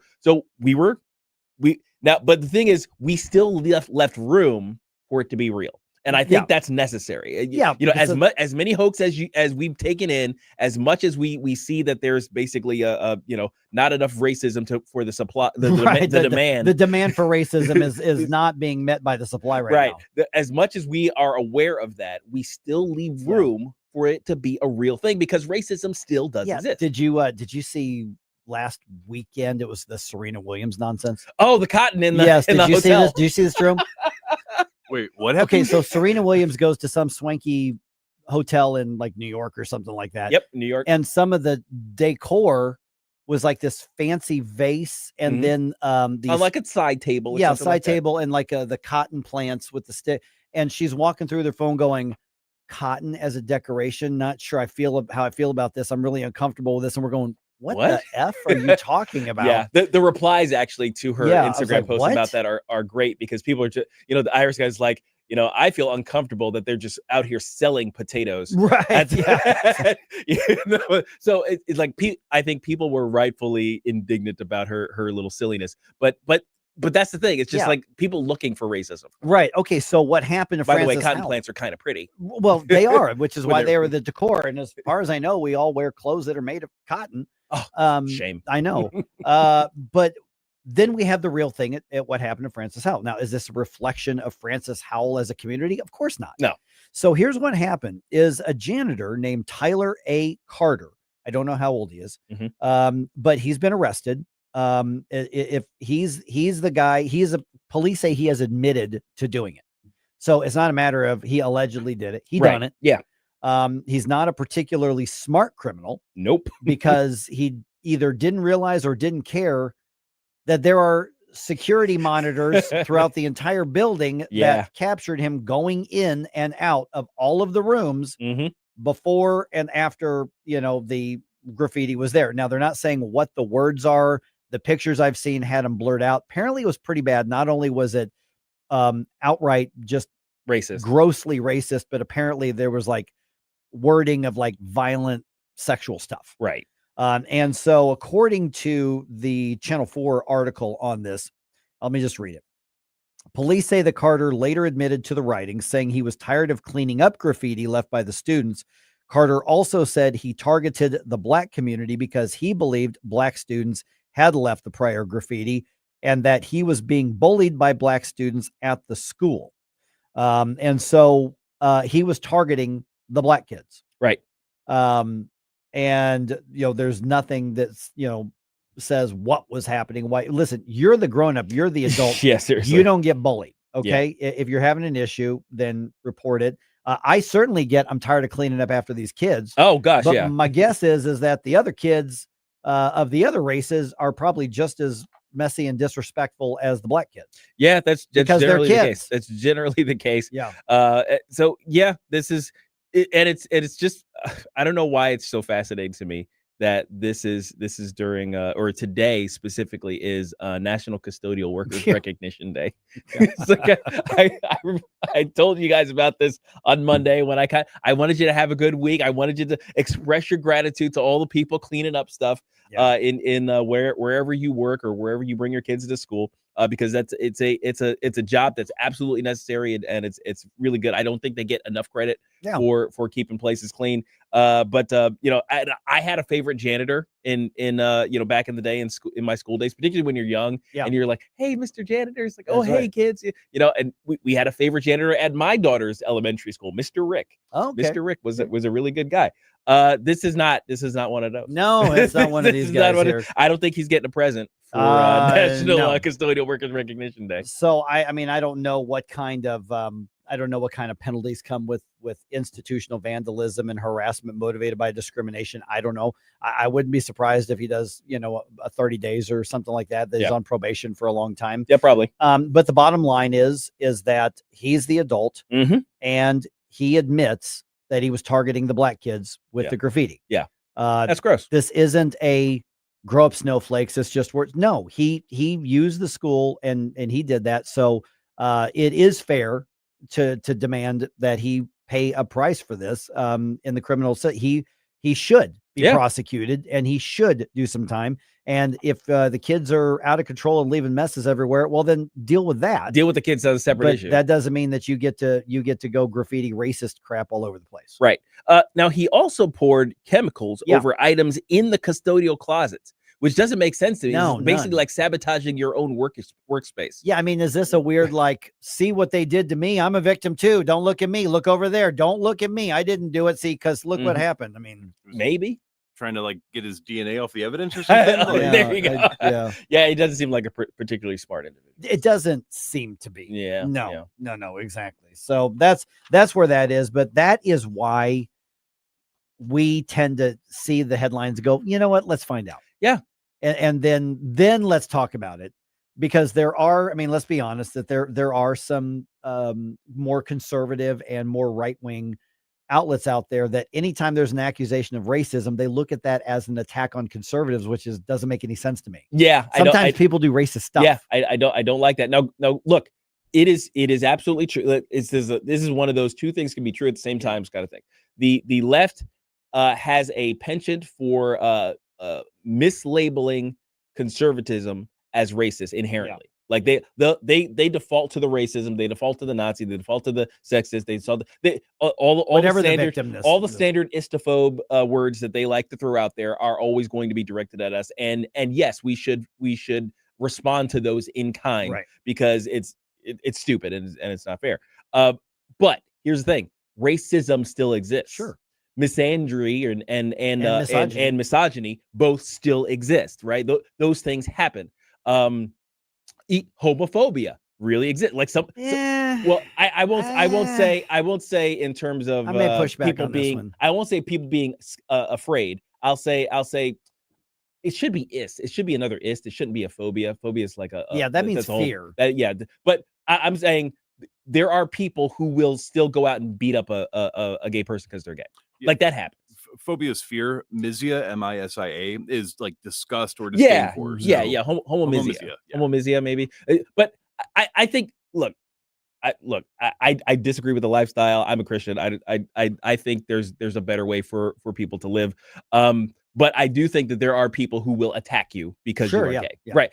So you still have the right to live your life the way you want. You still have the right to live your life the way you want. But so those things exist, and we should acknowledge that they exist, but we're not going to jump on every instance that people suggest, because we've seen what the left really does with those things. Yeah. We see how misused those words are, and how essentially they've come to mean nothing. Yeah, they have come to mean nothing.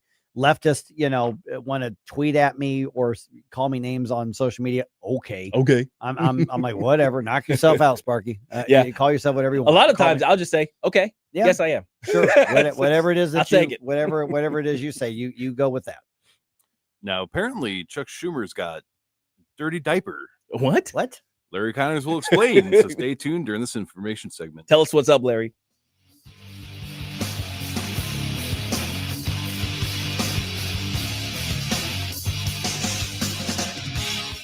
Mike Ferguson in the morning. Always be yourself, unless you suck. On News Talk STL. From the Michaels Flooring Outlet Weather Center. It's early October, but with a summer feel. High temperatures running 10 to 15 degrees warmer than normal right on through the weekend. So for today, 88 and partly cloudy this afternoon. Now, most of us will stay dry, but we'll watch for an isolated shower or two to pop up this afternoon into this evening. That would be a welcome sight. Mild lows in the low to mid 60s early Friday, and then right back up to 88 again tomorrow afternoon. From the First Alert 4 Weather Center, I'm meteorologist Matt Chambers. John Beal knows it right after a hailstorm. New roofing companies start popping up everywhere.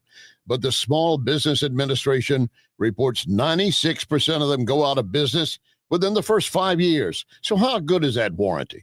John Beal started in the roofing business, helping his granddad and his dad. Always offering the best roof, best price, best guarantee. John Beal Roofing, not some fly-by-the-night operation. Call my friend John, 1-800-NEW-ROOF, 1-800-NEW-ROOF. Larry Connors commentary, brought to you by Vincent's Jewelers, offering a wide selection of jewelry, including lab-grown diamonds, affordable earrings, bracelets, necklaces, and rings, up to 75% off their natural counterparts. Visit Vincent'sJewelers.com. This is Larry Connor's commentary on News Talk STL. There is a saying in playing poker, you cannot play with scared money. In other words, if you're worried about losing your money, you shouldn't be at the table. That fear cripples you to make a call, make a bet, try a bluff. You're afraid of losing. You're better off playing with Legos.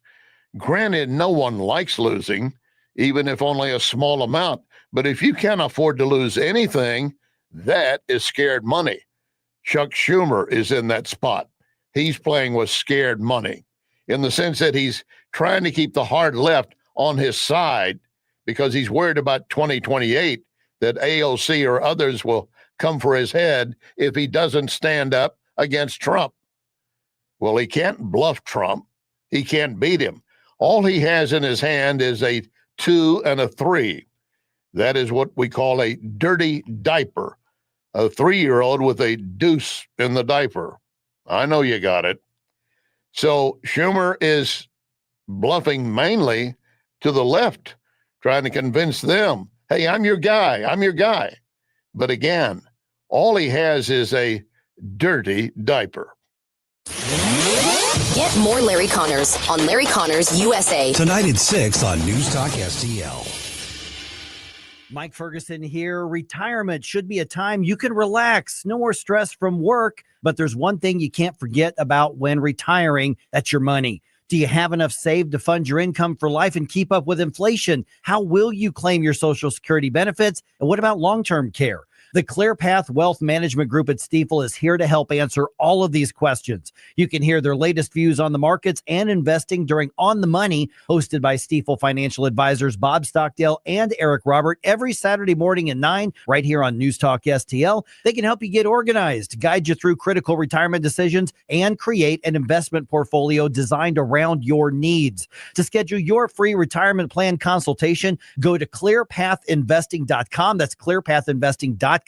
Or call 636-695-2650, 636-695-2650. Stifel Nicholas and Company Incorporated, member SIPC and NYSE. Hi, I'm Helene Tobler, culinary nutritionist at Body of Health Direct Primary Care. Here we do practical wellness. Dr. Randy and I have a common sense approach to healthcare. My passion is helping our members enjoy better nutrition because food is medicine. We approach problems with a lifestyle foundation and cutting-edge medical tool chest. At Body of Health, it's about being your healthiest you. If you want to experience healthcare the way it ought to be, schedule a discovery call today at bodyofhealth.com. That's bodyofhealth.com.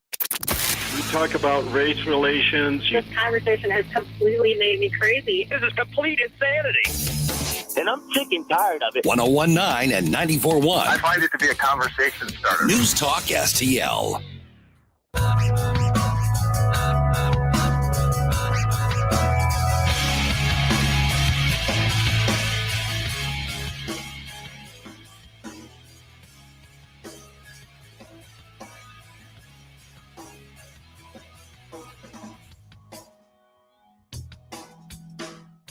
The Mike Ferguson Show is one of my favorite programs. In addition to Larry Connors USA, catch my program at 6. Now, back to Mike. Okay, this next thing is kind of sports, but it's kind of not. Okay? Can the Cardinals win you back and get you to show up at games again? Ooh. Okay. Well, they're going to have to. Yeah. I think there are a lot of people who want them to. Okay, so what's going to take? A lot of people know that there's a new president of baseball operations. Now, his name's Chaim Bloom. He takes over for Mozeliak, and people are ready for Mozeliak to move on. Yes. Hey, Cardinals won a World Series with him, and and early part of his career, you can't take away what was accomplished under his leadership, but the last several years have been just dreadful. Yeah, sort of appreciate it, but see ya. Yeah, time to go. Time to make a change here.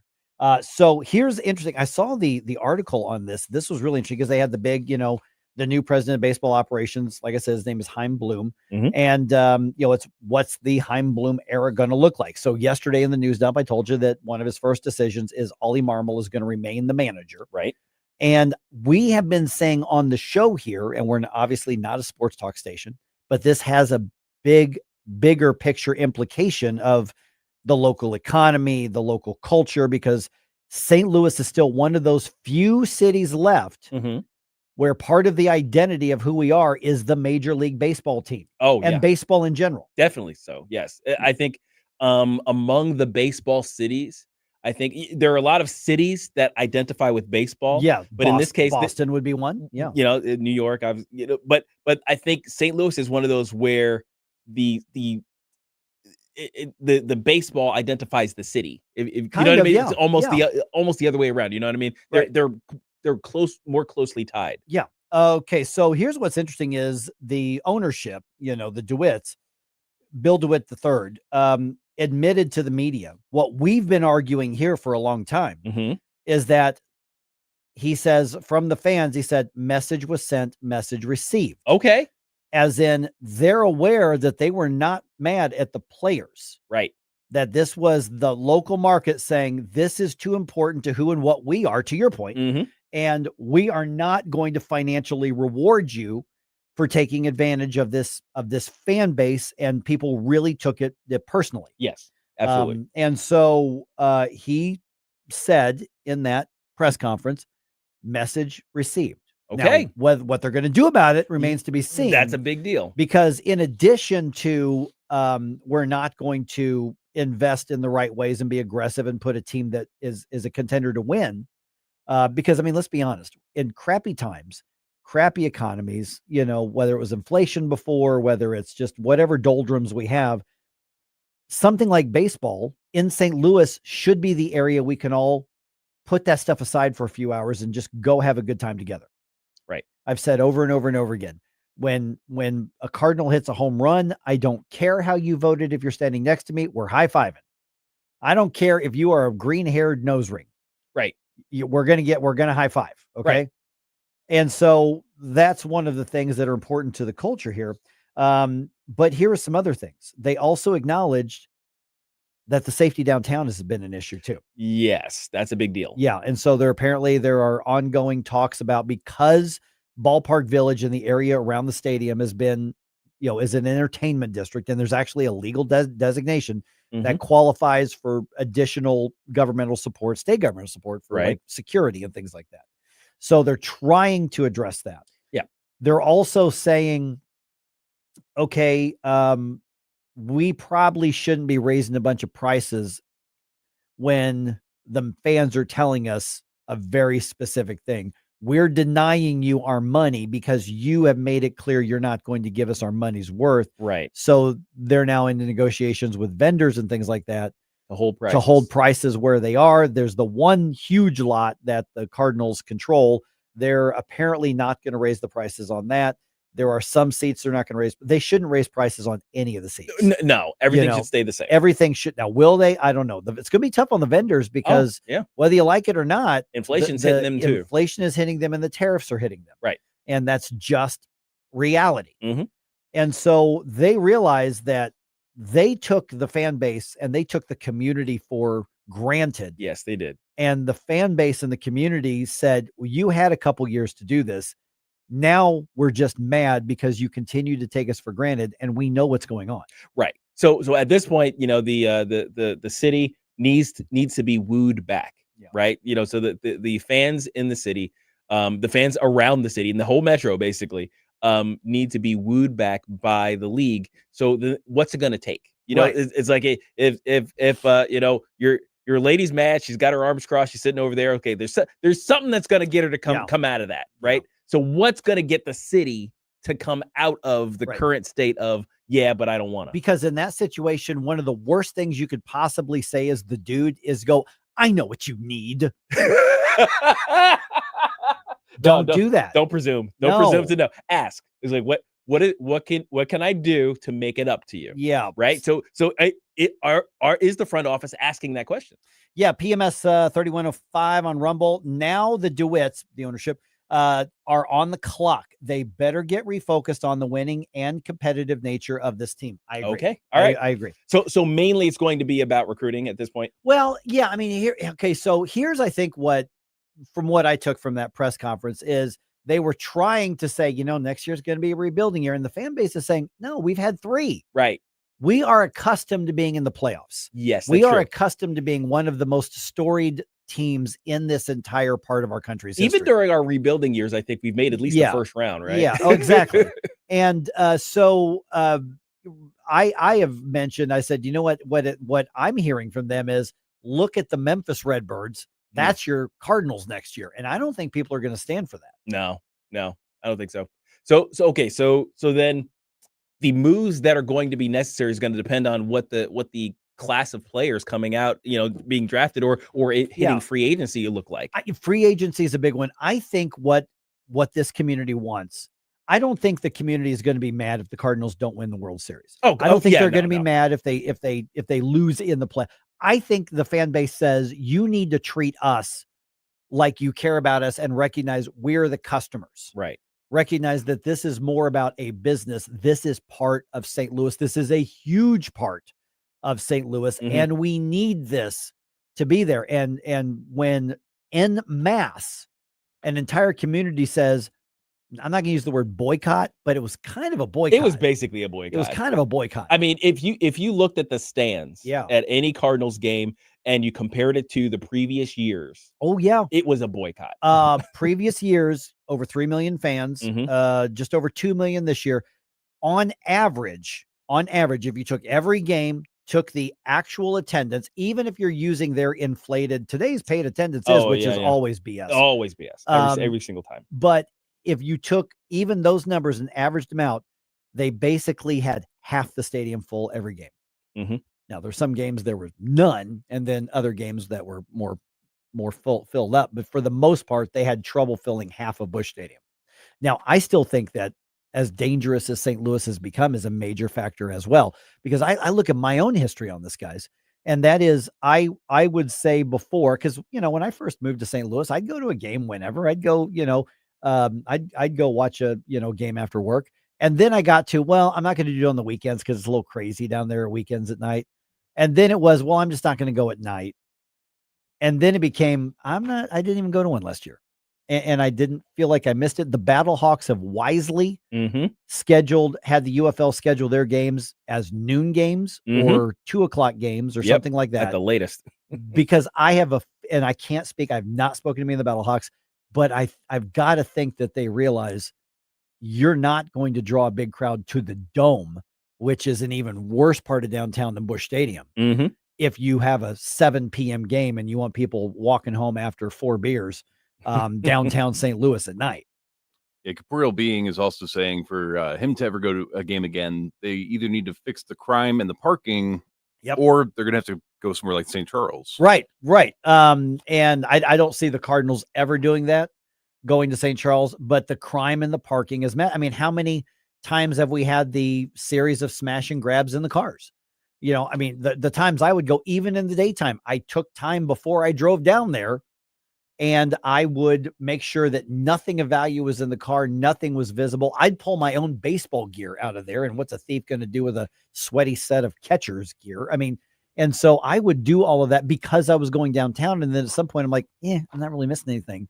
I hope the Cardinals get it built back to the point where I'm like, I'm going to some games. I didn't go to a single one this year.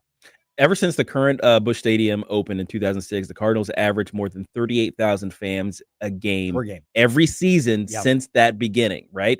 Now they don't have the or at least I'm not seeing the current stats for what their average game attendance was this year. You have it? Yep, I've got it. I know they had a low where they sold barely 17,000 tickets for a particular home game on a Tuesday night against the A's. But what was the average over the season? So the Cardinals finished this regular season with 2.25 million fans, averaging fewer than 28,000 tickets sold per game.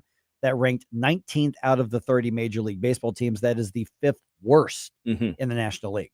Yeah, I think it's lower. I think it's definitely lower.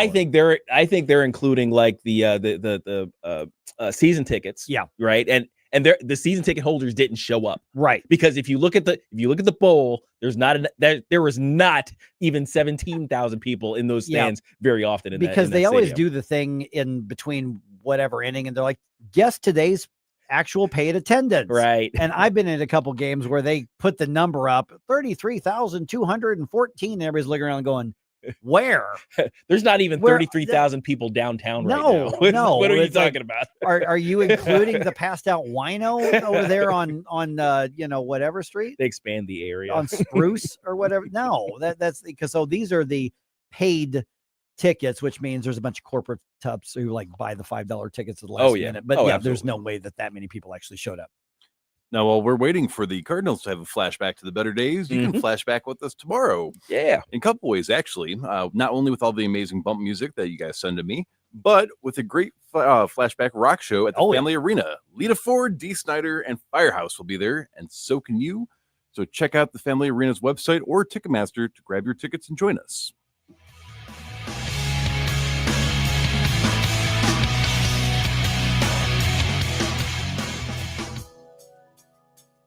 Hey, it's Jamie Allman here for The Barn in beautiful Columbia, Illinois, offering a unique experience with an upscale feel that's sure to make your visit unforgettable. More than 100 different bourbons, 30 vodkas, plus an expansive outdoor patio, upstairs banquet facility, seating up to 50. You can reserve that. Call for rates. Live music every Friday and Saturday. Last Queen Standing. And extreme bar bingo every Thursday, plus Tequila Tuesdays. I'm heading over there right now, The Barn, right there in gorgeous Columbia, Illinois. Tony Colombo here for Gutter Pros and Exteriors, your all-in-one service team that brings years of experience and quality that's affordable right to your doorstep. Christine and I discovered Gutter Pros and Exteriors when we bought our home and inherited a gutter problem.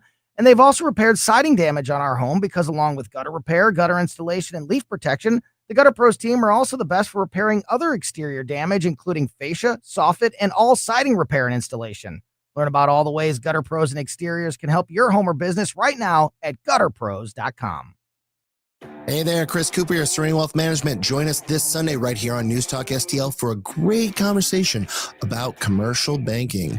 Banking needs are important. Being part of the community is important, and we're going to learn all about it with Max and Nick of Royal Banks of Missouri. Join us right here on News Talk STL Sunday morning, 9 a.m. or on Serenity Wealth Now social media outlets. Serenity Wealth Now with Chris Cooper. Sunday mornings at 9 on News Talk STL.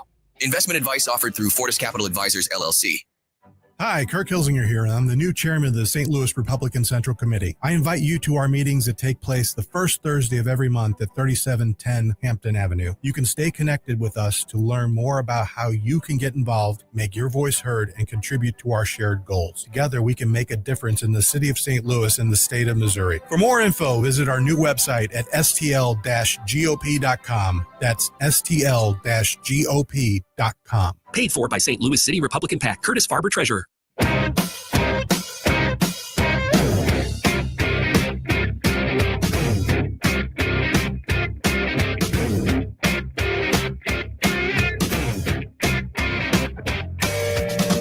Hey folks, Jamie Allman here, waiting for you for the 3 Martini Lunch, the Common Sense Radio, the Allman Report on News Talk STL. Now back to Mike Ferguson in the morning.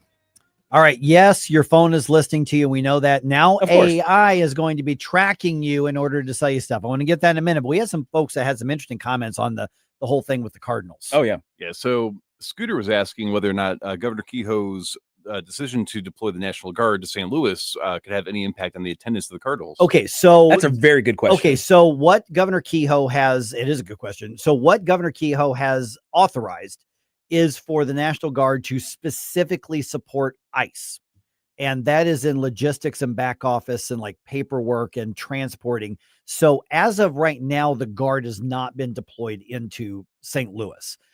If he were to do that, it would probably help. Now, you can have the debate of whether that's the role of the military and all that, but it would probably make people feel safer. Because like, for instance, in relation to that, let's see here. Where was it? Somebody, because we had so many that comments popped up. It kind of scrolled up on here.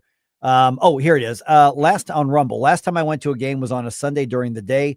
There were roving bands of young teenage boys walking from one parking lot to another with a very thin police presence deterring them. So to what Scooter is asking about, right?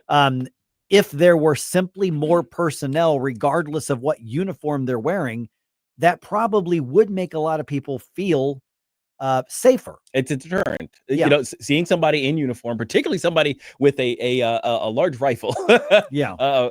You know, that scares the bad guys. It does. Yeah. It's just not worth it's not worth the trouble for them. And it works. Now we can have the debate over the troops in civilian area. I get that. But to answer the question, I think it probably would. And depending on who the away team is, the National Guard aiding ICE could actually lower the attendance that day. So that's a good point. That's a good point. Yeah. No, but here's the other thing though. If the National Guard, let's say, was deployed to the St. Louis City in support of local law enforcement in the same way as they were deployed for ICE, it's not that like you would see fatigues and M16s out on the street. You would see a lot more cops, because the cops would be freed from the logistical details. So, I mean, what we're ultimately, a big part of what we're dealing with in St. Louis City is a personnel issue. Right. It's a personnel shortage. We've been talking about it, how, way back, we were talking about how there were already, they were short 200 or 300 officers. Yeah. You've got, a pair of officers covering all of downtown through the night shift. We've seen those situations. So if it's just a matter of personnel, and if you could shift personnel from, okay, now you don't have the desk shift today, you're out on beat like everybody else, if that's possible, then certainly that would help. But the thing is, that's only going to be ever going to be a stopgap. There's actually been a couple of news articles I've read that since the state takeover, reclaiming of the police department oversight, there have actually been several officers coming back to the St. Louis Metropolitan Police Department. All right. So it looks like they're saying that things are going to get better. So they're getting some back, and they're having success recruiting again. Oh, good. It's going to be a long time before they can staff all those possessions. But now the defund the police left-wingers aren't in charge anymore. Yeah, and I think that's a major deal. Now, of course, it's going to take time. Like you said, it's going to take time to rebuild that. You don't just pull 200 to 300 officers out of the air and then throw them out on the street. You got to train them. There's a certain amount of time. There's the pipeline is only so wide. So that's going to be, gosh, I want to say like 5 years. It could be. They're hoping 2 or 3. They're hoping 2 or 3. I'm thinking more like 5, just based on the rate at which you'd have to get to get there. But 5 years before we're fully staffed again. So would it be worth it to the state to have a 5-year mission for the National Guard to backfill the enforcement elements of the St. Louis City Police? I don't know. Yeah. Because also the National Guard's expensive too. Oh, very. As I say, it might be cheaper to hire temps, to do paperwork processing. Yeah, Honestly, it might be. I mean, you could literally hire accountants to do some of that work and do that. All right. 5:54. Last few minutes here before we get to the news update. Meta. Whenever I start a story with Meta. Yeah, it's going to be lit. Meta is going to start collecting data from how you interact with AI chatbots. Start? Well, they say they're going to start. Yeah. And they are acknowledging, and this is from the TechCrunch website. Meta is acknowledging that they are going to be collecting the data from whatever you're talking to your AI chat box about in order to sell targeted ads to you on everything else online, because it's all connected. I think they're saying they're going to ramp up something that they previously didn't admit that they were doing. So the example that's given in this article is if you are on your chat box saying, how do I clean out the clogged drain in my dishwasher? Right. You're going to start getting ads for new dishwashers and plumbers. Right. Yeah.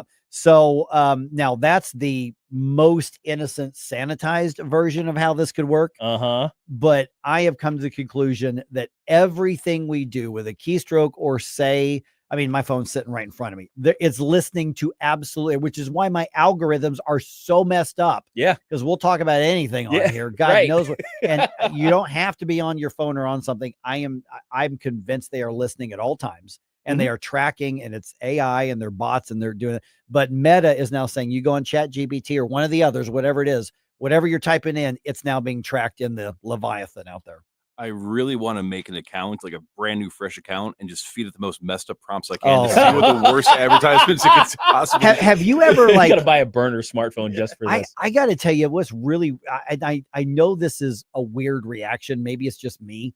But it's like there are times I wanted to look something up on like YouTube or something. If somebody said something, I'm like, well, let me look that up. And I went, that's going to mess up my algorithm. It's going to mess up my algorithm. That's going to mess up my, and I actually have made decisions to not look for something based on, that's that. Then they're going to start sending me all kinds of stupid stuff. You're exactly right. And look, there is no reason to believe that they aren't already doing this. Oh, because yeah. because we've seen how it goes. We've had discussions in this room during the break or something where we would talk about something random, absolutely random, and both Mike and I would end up getting ads for the exact same thing that we were talking about. It's like, no, I don't need a canoe. It's like we were just talking about some a scene from a movie or something. Right, exactly, and it would show up on your Facebook, or I would Oh yeah, just integrate it in all your social media.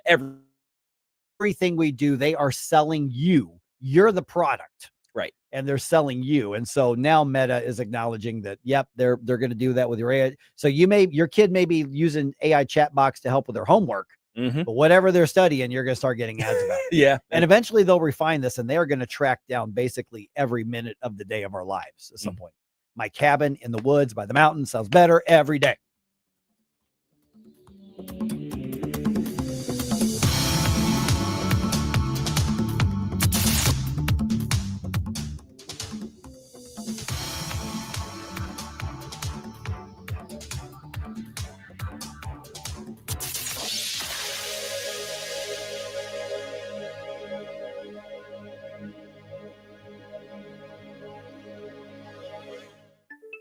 The Herzog Tomorrow Foundation provides private school tuition scholarships through Missouri's new Most Scholars program to cover the cost of accessible, high-quality schooling.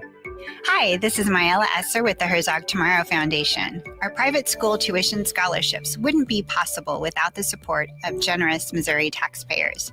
If you're a Missouri taxpayer interested in redirecting your tax dollars and sending them to Missouri students in need of a better education, please contact me at herzogmostscholars.org. Better education for students creates a better tomorrow for all. Learn how you can help provide a better education for Missouri students at herzogmostscholars.org. That's herzogmostscholars.org. Also, sign up for The Lion, an initiative of the Herzog Foundation that carries articles covering a wide range of issues facing American families and culture. herzogfoundation.com. That's herzogfoundation.com. Every 2 seconds, someone needs blood. Someone who is fighting cancer, undergoing surgery, or experiencing a life-threatening illness. The need for blood is critical and constant. I'm Congressman Bob Onder. A single blood donation can save lives. Donate blood today and offer help and hope to those who need it most. This message brought to you by the National Association of Broadcasters and this station. Jamie Allman here for O'Fallon Family Floors. Experience the passion. Oh, yeah.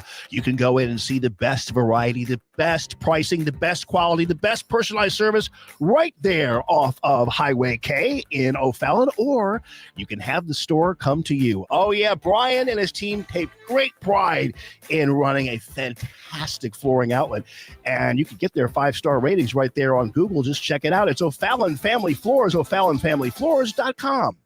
KLGY HD3 Clayton, K270BW Bellefonte, KNVS Bowling Green. This is News Talk STL at 1019, 94.1, and always streaming at NewsTalkSTL.com. Breaking news this hour from Town Hall.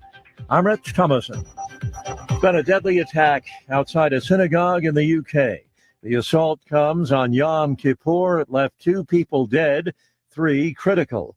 The BBC's Anna Jameson says a vehicle and a knife were used as weapons in the attack in Manchester. Greater Manchester Police received a call from the member of the public to say that he'd witnessed the car being driven towards members of the public, and now there have been reports that a security guard had been attacked with a knife. 7 minutes later, Greater Manchester Police say that shots were fired by the force. One man believed to be the offender has been shot. Now, paramedics are at the scene. 4 members of the public are believed to have been injured. Police say they shot and killed the suspect. Posting on X, British Prime Minister Starmer writes, the fact that this has taken place on Yom Kippur, the holiest day in the Jewish calendar, makes it all the more horrific. He's ordering a stepped-up police presence at synagogues across the UK. National Park visitors feeling the pinch on this day 2 of the government shutdown. At the Liberty Bell in Philadelphia, tourists were turned away at the entrance on Wednesday. Jim Feather, who lives in Pennsylvania, says it's frustrating. Their job is to pass the budget, and if they're not doing their job, What are they doing down there? The Nonpartisan Congressional Budget Office has estimated that some 750,000 federal workers could be furloughed. Correspondent Donna Warder. 2 Delta regional jets bumped each other on the tarmac at New York's LaGuardia Airport last night. A flight attendant was injured. The wing of an aircraft getting ready to take off for Roanoke, Virginia, hit the fuselage of an aircraft arriving from Charlotte, North Carolina. Watching Wall Street this morning, the Dow futures down 33 points. More on these stories at townhall.com.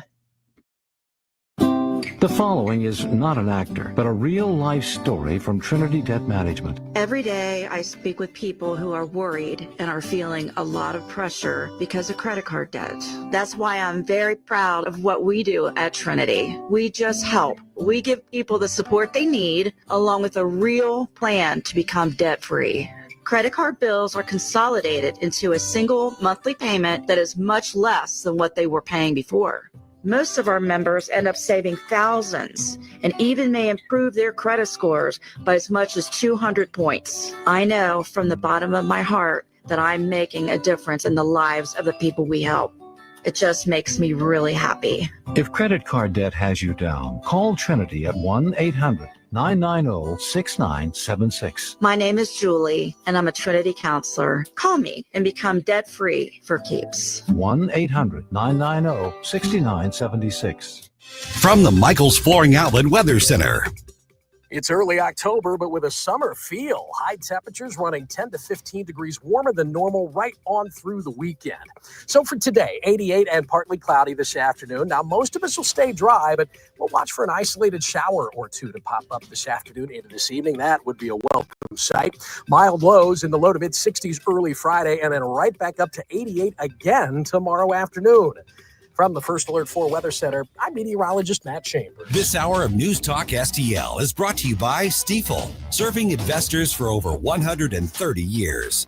Contact your Stifel financial advisor at stifel.com. That's STIFEL.com. Report cards are a good way to show how well your kids are doing in class and where they might need improvement.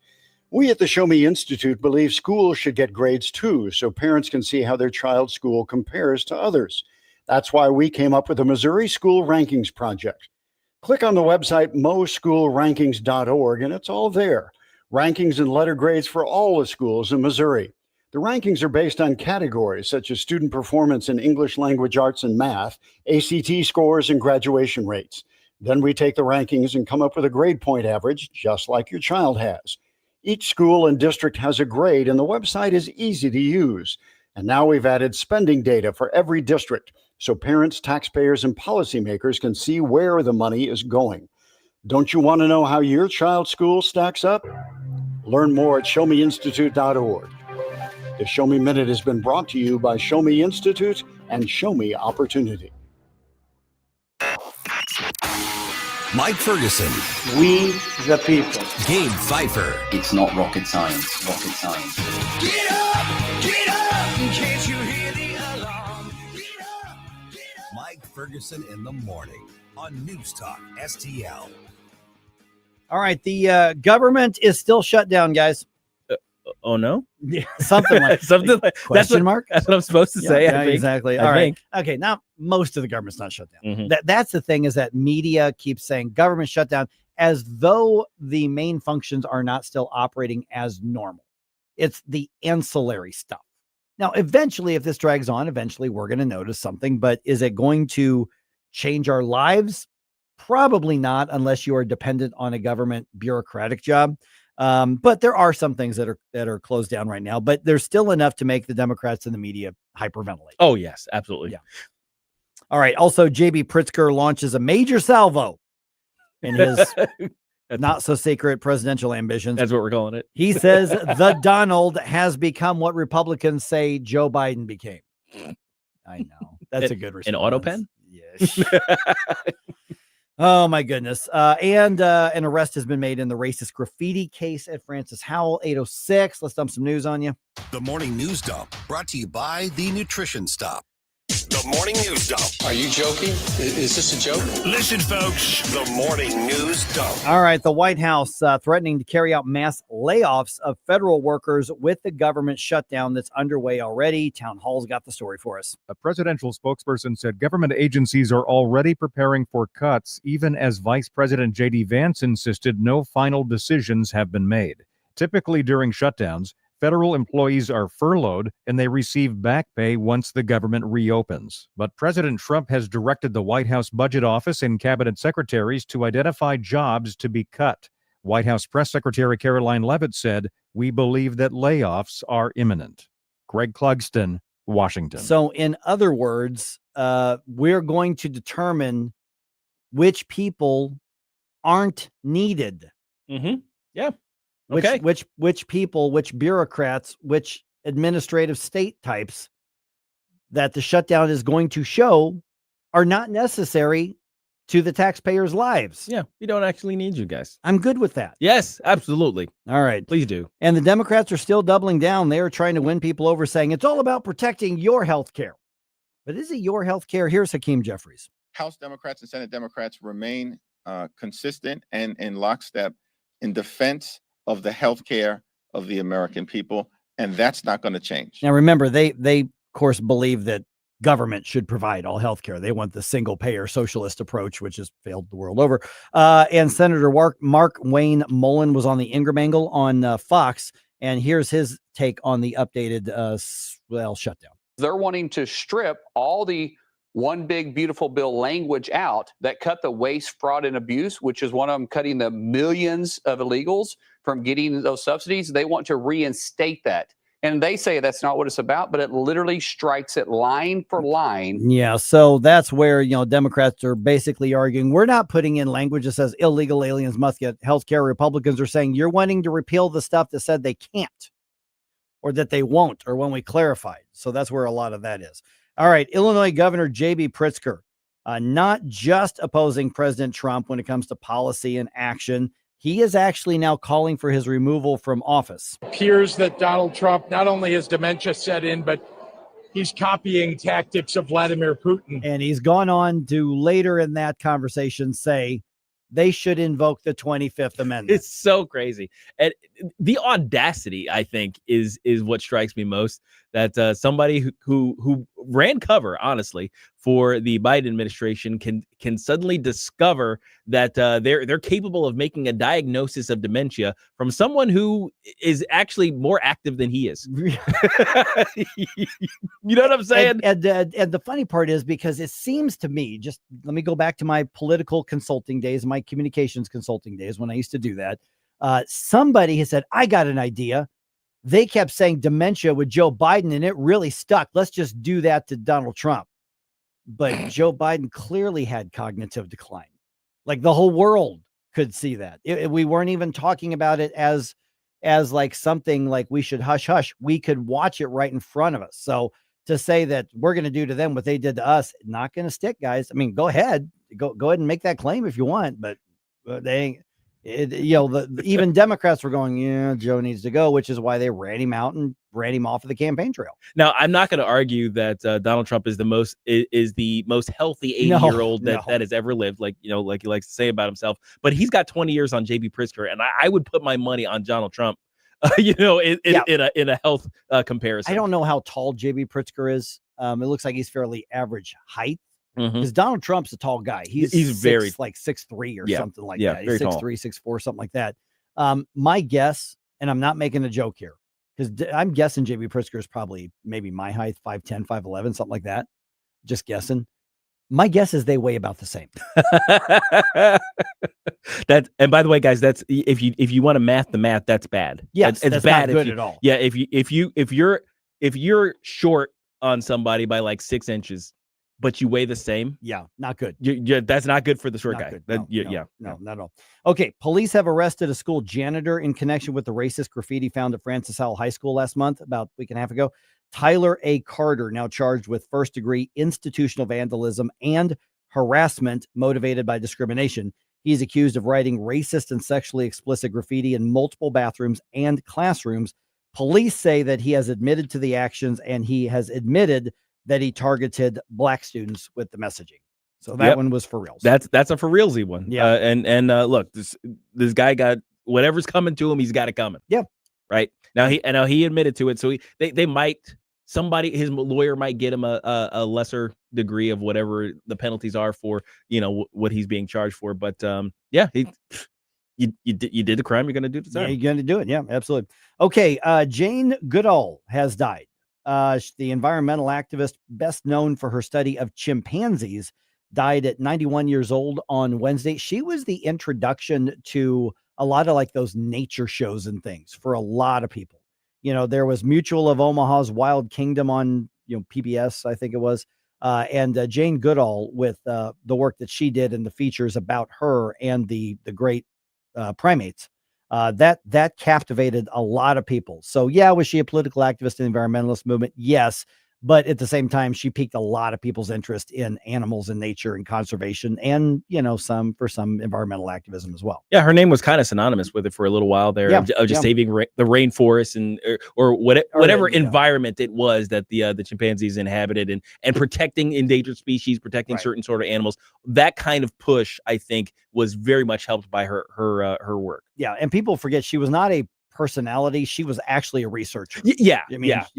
Well, this was before the age of, personalities as it were. It's just that you found somebody, basically the news would find somebody who's doing something really interesting or really different. And then they would kind of turn them into a personality as opposed to people who do things in order to be personalities these days. It's such a different world now than it used to be. Different, without a doubt. All right. We have had the first elimination in the playoffs. Dodgers beat the Reds 2-0 in the wild card series. I was listening to that game on the radio last night. Dodgers came from behind and beat the Reds. So Cincy is now eliminated. The Cubs and the Padres are tied at 1 game apiece. Deciding game of that series is this afternoon. In the American League, the series between the Tigers and the Guardians and the series between the Red Sox and the Yankees are both tied at 1 game each as well. So the wild card round of the playoffs is going to be decided today. And then after that, we move on to the division championships, and then obviously to the American and National League. So the National League Central, for all of our talk about it being the weakest or one of the weakest divisions in baseball, 3 of the 5 teams made the playoffs. 2 of the 5 teams are still in the playoffs. Now the Cincinnati has been out. So you know what?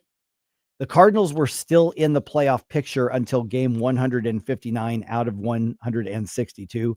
So they actually ended up having a decent showing in the season as a division, more so than we probably thought they would. Yeah. The players put all their heart into that whole thing. Yeah, nobody was there to see it. The games, but Yeah. Hey, by the way, you were right and wrong about the whole JB Pritzker thing. So Trump is 6'2", 240. I thought he was taller than that. Yeah. Well, some places say 6'3". Okay. But 6'2", 240, I think, was the last official, I think, from his arrest, because they had to do a thing. Right. So JB Pritzker, he lied about his weight. He lied. Whatever. 6'2", 240. All right. JB Pritzker is 5'9". Okay. You were kind of, he's a little shorter than me. Little short, but you kind of guessed he'd be about average, and that was right. But you were wrong in that they're not the same weight. Okay. JB Pritzker's 270. That's that's even worse. That's bad. That's really bad. 5'9", 270. Yeah. I mean, that's like you better get to a doctor right away. Yeah, seriously. That's dangerous. Yeah. So Trump, and that's not political stuff. That's like that dude. You gotta get a handle on that. Trump has got 6 inches on the guy, right, and is 30 pounds lighter, and he's still big.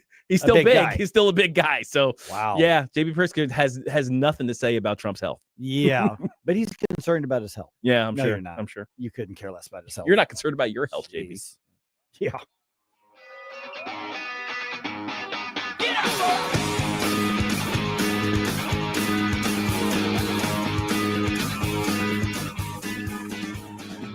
Try to make me stop. Inspiration, you have a soul so dark, it is no more. And all at once depart. Do not wait for that spring project to kick in to beautify your home. This could be the perfect time, because what's going to happen is we're going to have brilliant weather over the next couple of weeks. A little warm today, I get it, but you need to contact my friends at Lee May Concrete Block Company. Mike Ferguson here for Lime Block. You can learn more at limeblock.com. And what they can do is spice up that exterior of your home, both functionally and visually as well. How many times you've driven through one of these great neighborhoods around St. Louis and you're like, man, I wish I had a retaining wall like that, or a decorative wall like that, or how about that paved walkway back to my gazebo, or, maybe you just need a new or repaired driveway. Lime Concrete Block has got you covered. They have been supplying St. Louis for over 75 years. We're talking since 1947. Go to limeblock.com and you'll see samples of what they can set you up with. You come in with an idea, whether it's all planned out or whether it's on the back of a napkin, and they will equip you to get it done. And they've got precast concrete. They've got ready-mix concrete. You want to spice up that backyard and put that outdoor fireplace in, they can do it. Or they can show you how to do it, and they've got the supplies for it.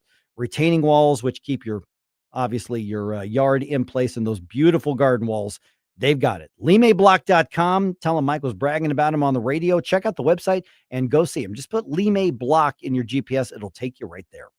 From home improvement to replacement, do-it-yourself electrical projects can be shocking. That's where Grasser Electric can help. They've been lighting up St. Louis for years. From ceiling fans and dimmer switches to repair or replacing your electric. No job is too big or too small for your home or business. Grasser Electric will even install emergency backup generators. So call Grasser Electric today before the sparks start to fly. 636-441-5200 or go to grasserelectric.com. I'm Dr. TJ, owner of the Institute of Natural Health, co-owner of Optimal Nutraceuticals, and the host of Wellness One. Wellness One is designed to cut through the nonsense and provide you common sense science-based information regarding health and wellness. On the show, we discuss topics like thyroid health, gut health, hormone optimization, and many others. Our show airs Saturdays at 10 a.m. and 2 p.m. and Sundays at 11 a.m. and 3 p.m. right here on NewsTalkSTL. And you can visit us at inhstl.com. That's inhstl.com. Big things always happening at The Hideout. Tim Jones here with a reminder. The Hideout is famous for the Sunset Patio, 50 big screen TVs, live music, special events, and of course, the food. The Hideout in High Ridge features the best handcrafted burgers around, the signature Sunset Dip, Dave's Delicious Chili. See for yourself why The Hideout is the stop for lunch, dinner, or their famous happy hour on the Sunset Patio. Check it all out. HideoutSportsBar.com, Hideout Sports Bar on Facebook. See it for yourself, 3367 High Ridge Boulevard. I'll see you at the Hideout. News, analysis, opinion. They're literally taking the Constitution and putting it in a paper shredder. News Talk STL.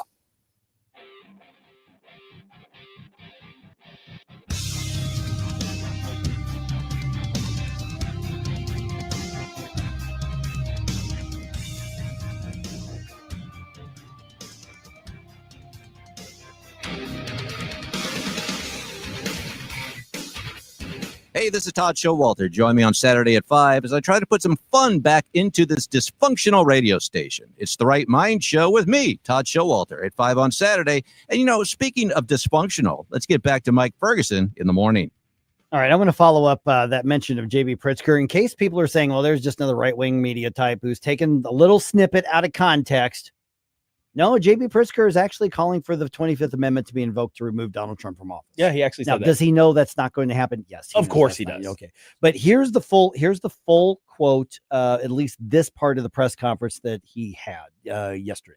It appears that Donald Trump, not only has dementia set in, but he's copying tactics of Vladimir Putin, sending troops into cities, thinking that that's some sort of proving ground for war, or that indeed there's some sort of internal war going on in the United States, is just, frankly, inane. And I'm concerned for his health. The idea that you're going to go suggest that you're going to arrest people, or that people don't deserve to be U.S. citizens when they are, just because they oppose the president of the United States. I mean, there is something genuinely wrong with this man, and the 25th Amendment ought to be invoked. Yeah. So his words, not mine. Am I allowed to call him a big fat liar? You hang on. Let's yes. Ruling yes. on the field stands. Yes. Okay. Yes. All right. Yes. The flag on the play is upheld. So yeah, he is. And that there's going to be somebody on MSNBC or the Young Turks or whatever who is going to say, you hypocrites, this is what you said for the last 4 years. I guess you don't like it when we say it about you. Yeah, but we watched Joe Biden's cognitive decline. Even you Democrats finally admitted, because you got into a big tiff over why didn't we do something about this sooner. So there are people who wrote entire books detailing the fact that they were made to lie about the Biden administration and the lack of transparency about the health of the president, who was in obvious decline by everybody watching. And we on the right had been calling it out for years. There were like 2 years, I think, of the Biden administration where we were like, no, there really is something wrong with this man. Right. And everybody was like, oh, look at these right wingers trying to make up stuff about the president. And how dare you call into question? He's a vibrant man. He has more energy than I do. Korean John Pierre said from the podium. Yeah. Look, all that's bullcrap. And we knew it was bullcrap. And now you're going to tell us that the guy who is in front of cameras more in his first year back in office than Biden was in front of cameras his entire tenure. You're going to tell us that guy who we've been watching, who trolls us from the toilet at 12 a.m. on social media, because he runs that himself, is somehow comparable to that. If you want to say, okay, but he's a narcissist. Yeah, I don't really have an argument against you. He probably is. I can feel that. I think he probably is. Is he showing signs of dementia? No, you just don't like what he does. Right. Those are different things. Yeah. It's like, I think there's now, okay, so there's the disingenuous left, and then there's the deluded left. And I don't think there's kind of an in-between. There isn't like a truthful left. But the disingenuous left are the people, I think, like J.B. Pritzker, who knows better. He knows that is a ridiculous thing to say. He knows it's not true. He knows it's silly to say, oh, we need to invoke the 20. First of all, because he just from the political reality, he knows it wouldn't even happen. Because what he wants is J.D. Vance at the next thing, or Marco Rubio. They want a reporter saying, a governor of a major state has said the 25th Amendment. Right. Has there been any talk of this? Right. That's going to happen today, and some young reporter is going to get eaten for lunch by one of these guys. Yeah, of course. And we're going to watch it, and we're going to report on it because it's going to be fun. But the thing is, he's doing that. He's saying it disingenuously because he wants the attention. He wants the headlines. He knows it's not true. But then there's the deluded left who will actually, on some weird level of their brain, have convinced themselves that this is actually true. They'll look at a video of Donald Trump coming down a wet metal ramp, and say, look how he's shuffling down this. He's obviously in a physical decline. It is, and they will obviously ignore him, like sprinting across the White House lawn to grab Elon's kid, to grab him, to put him in the helicopter. But you know what I'm saying? So the deluded left, I think, are worse on some level, just because you can't argue with them from a position of intelligence or from reality. It's like that's not. It's like let's do a side-by-side video of Trump yesterday and Biden on his last day in office, or Biden midway through. Well, here's the thing: we saw the comparison during the debate. That the debate that broke his campaign was the comparison. You can't say then you can't compare Trump from then and Trump now and say, you can see the decline. Same guy, same action, same vigor, same thing. So it's just disingenuous or Yeah, I mean, if they want to play this card, because I think this is J.B. Pritzker trying to separate himself from Gavin Newsom and Gretchen Whitmer and some of those. He needs the eyes on him. Yeah, and because he wants to be the leader of the opposition as you go into the 2028 campaign cycle. Well, now Gavin Newsom's got to come up with something even bolder. To catch up with him. Mm-hmm. Maybe he's going to sue the administration again. Yeah, because now what's happening is the Democrats are trying to frame the issue. And if you're framing the issue and everybody's responding to you, then you're in the lead. And that's how you're in control. Pritzker is going to do this. Mm-hmm. Okay, let's talk about the deluded left. Yes. Because there's some interesting things that are happening around here with the Democrats. Mm-hmm. Now, I say around here, let's even go to Kansas City this week. Mm-hmm. Jackson County, which is a Democratic county. Oh, yeah. They recalled their county executive, Democrat Frank White. And for those of you who are baseball fans, that Frank White, who was an all-star Major League Baseball player for the Royals for a long time. He's been the county executive for like 10 years. Mm-hmm. and the Democrats voted him out with an 85% of the vote. Woo! Oh, man. 85% fired a beloved baseball figure who had Mhm. been the county executive for 10 years. There was something about him they saw, and they were like, no mas. Well, they're very angry about, some taxing stuff, and there was all sorts of stuff, but the Democrats fired him. Mhm. Let's talk about St. Louis. Nobody really, other than some extremely fringe who cares people, argued for Kimberly Gardner. Tashara Jones was beaten in the primary and the general by Democrats. Cori Bush was beaten in the primary by Democrats. Nobody is rushing to the aid and defense of Alfred Montgomery as Mhm. sheriff, Mhm. and he's a Democrat. Right. Nobody's doing that. So Sam Page has an very credible primary opponent who could absolutely beat him in the Democratic primary. For real. Now, Republican attorneys general went after Kimberly Gardner for her obvious crimes, going after Alfred Montgomery for his misbehavior. But overall, it's Democrats who are throwing some of these fringe people out. So are we seeing more of the Democratic Party saying, guys, we're done with the insane race baiting, defund the police, burn the place down, support the violent, crazy people? Are we seeing some in the Democratic Party saying enough is enough? It's one thing to disagree, and that's where we should be, because you're looking, we've talked a lot about 80-20 issues over Yes. the last couple of days. Mhm. The fringe is in the 20. Yes. But they're driving the Democratic Party. Are we starting to see, at least around here, Democrats say, we're not doing this anymore? I don't know what the end result's going to be. I think the pushback has to start local, because that's where you're going to get the least resistance to righting the ship, I think. Because on the national level, I think the loudest voices are still the fringe. And they're going to be, because they're the ones with the platforms, we'll say.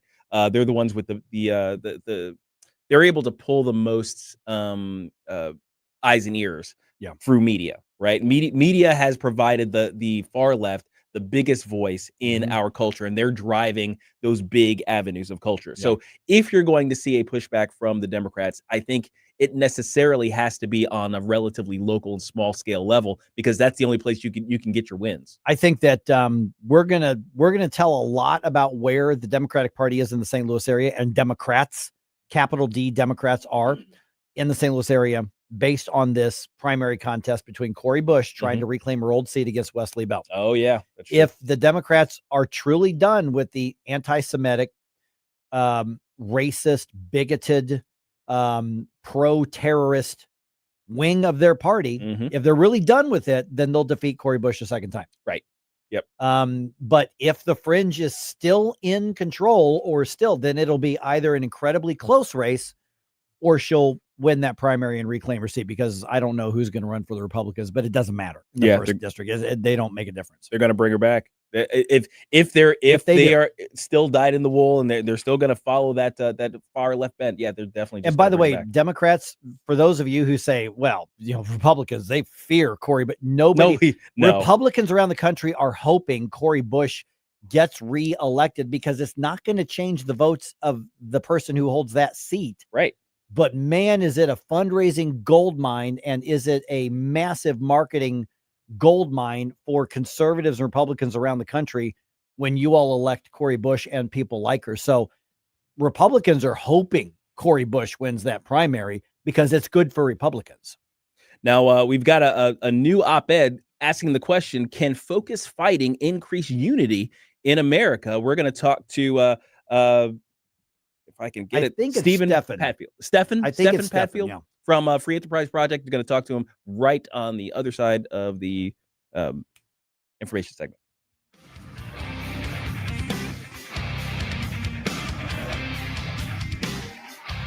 If Governor Pritzker runs, his slogan will be, you can have a tummy and still be yummy. From the Michaels Flooring Outlet Weather Center. It's early October, but with a summer feel. High temperatures running 10 to 15 degrees warmer than normal right on through the weekend. So for today, 88 and partly cloudy this afternoon. Now, most of us will stay dry, but we'll watch for an isolated shower or two to pop up this afternoon into this evening. That would be a welcome sight. Mild lows in the low to mid 60s early Friday, and then right back up to 88 again tomorrow afternoon. From the First Alert 4 Weather Center, I'm meteorologist Matt Chambers. Fox News commentary with Byron York next. Rising debt, stock market swings, and global shocks can affect your retirement. But even in this economy, there's still opportunity. Protect your retirement with a secure, tax-advantaged gold IRA. Instead of leaving a 401k or IRA at the mercy of markets, hold physical gold or silver. Real protection for your future. And Noble Gold makes it simple. Visit noblegoldinvestments.com and chat with a specialist. The conversation is free, and the peace of mind is priceless. noblegoldinvestments.com. Past performance may not be indicative of future results. Investing in precious metals involves risk. Consult your financial advisor before making investment decisions. Here's Fox News contributor Byron York. The blame game is Washington's favorite game. And the side that is attaching the conditions to keeping the government going is going to get the blame over the side that says, look, let's just pass this and keep the government going. In the past, like in 2013 with the legendary Republicans defund Obamacare thing, they were the ones attaching the conditions to keeping the government open. And the Democrats said, look, let's just pass this bill, keep the spending going, and not shut down the government. Now you've essentially got the Republicans saying, here's the bill, let's just pass it. It's the same one you guys voted for in the past, and let's just keep the government going. And it's the Democrats who are saying, no, we have to have these conditions or we'll shut the government down. For more commentary like this, go to foxnewspodcast.com.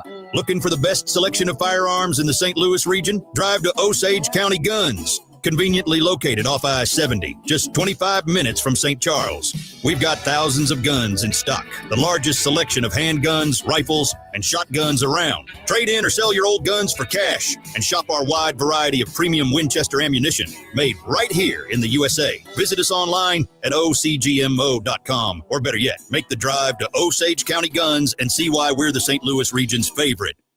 The Vic Porcelli Show. That guy over there is Stan Clement from Roots Plus. Why is it when you cut down trees, nobody says timber? Well, I hadn't thought about that. I guess it's like on the golf course. Most people don't yell for. I think it's after you make your drive. Maybe that's the problem. I think look out would be a better warning than for. Vic Porcelli, live and local weekday mornings at 9 on News Talk STL. Why leave your company's story to chance? In today's digital world, video content isn't just an option. It's essential for your success. At Blue Ocean Media Group, we've spent decades crafting compelling visual stories for businesses just like yours. From concept to completion, our award-winning team transforms your vision into powerful video content that connects with your audience and drives results. Don't trust your brand to amateurs. Partner with Blue Ocean Media Group. Visit blueoceanmediagroup.com today, and let's bring your story to life. News, analysis, opinion. Historic meeting between European leaders, Ukrainian President Volodymyr Zelensky and President Trump. We want to stop the killing, get this settled. 1019 and 94.1. We'll want peace. News Talk STL.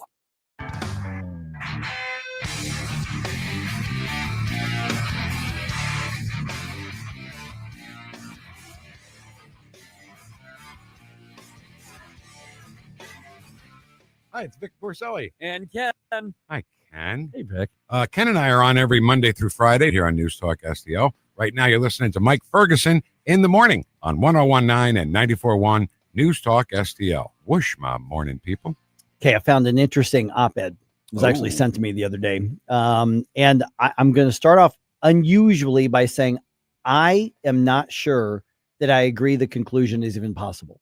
But that's what's going to make an interesting discussion here. Wow. Yeah, our friends at the Free Enterprise Project, Executive Director Stefan Padfield wrote it, and he joins us right now. And the title is, Can Focused Fighting Increase Unity? So, Stefan, let me save that tease I just did for the end of our discussion here. Basically, what you're referring to in this article, and it's really digestible. It's easy to just takes a few minutes to read here. You're talking about, despite our divisions, what you're calling focused fighting, can increase unity and bipartisanship. So I'm going to get to, is that even possible at the end? But first, let's set the table here. What is focused fighting? Because we disagree on a lot of stuff, and we take a lot of stuff really, really personally, and I'm glad that we do. But there is at some point you have to ask the question, can we reasonably discuss stuff? So in a focused fighting approach, what does that actually mean?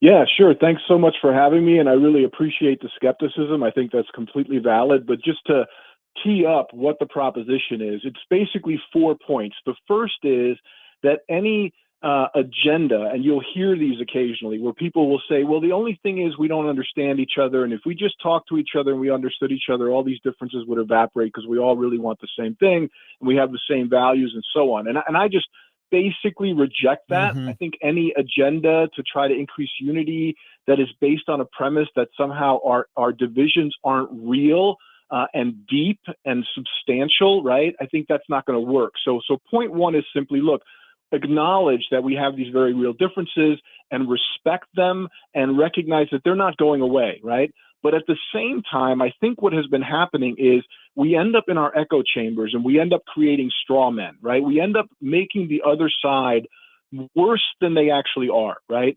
And that undermines the ability to come up with any sort of compromise, right? We take something that's difficult and we make it impossible by creating these straw men arguments about what the other side wants and what they think. And so what I'm suggesting is if I personally commit to at least some engagement with people that I otherwise significantly disagree with, I'm likely to find that they're actually not as bad and as divided as I thought, even while I still completely disagree on points 1 through 9, right?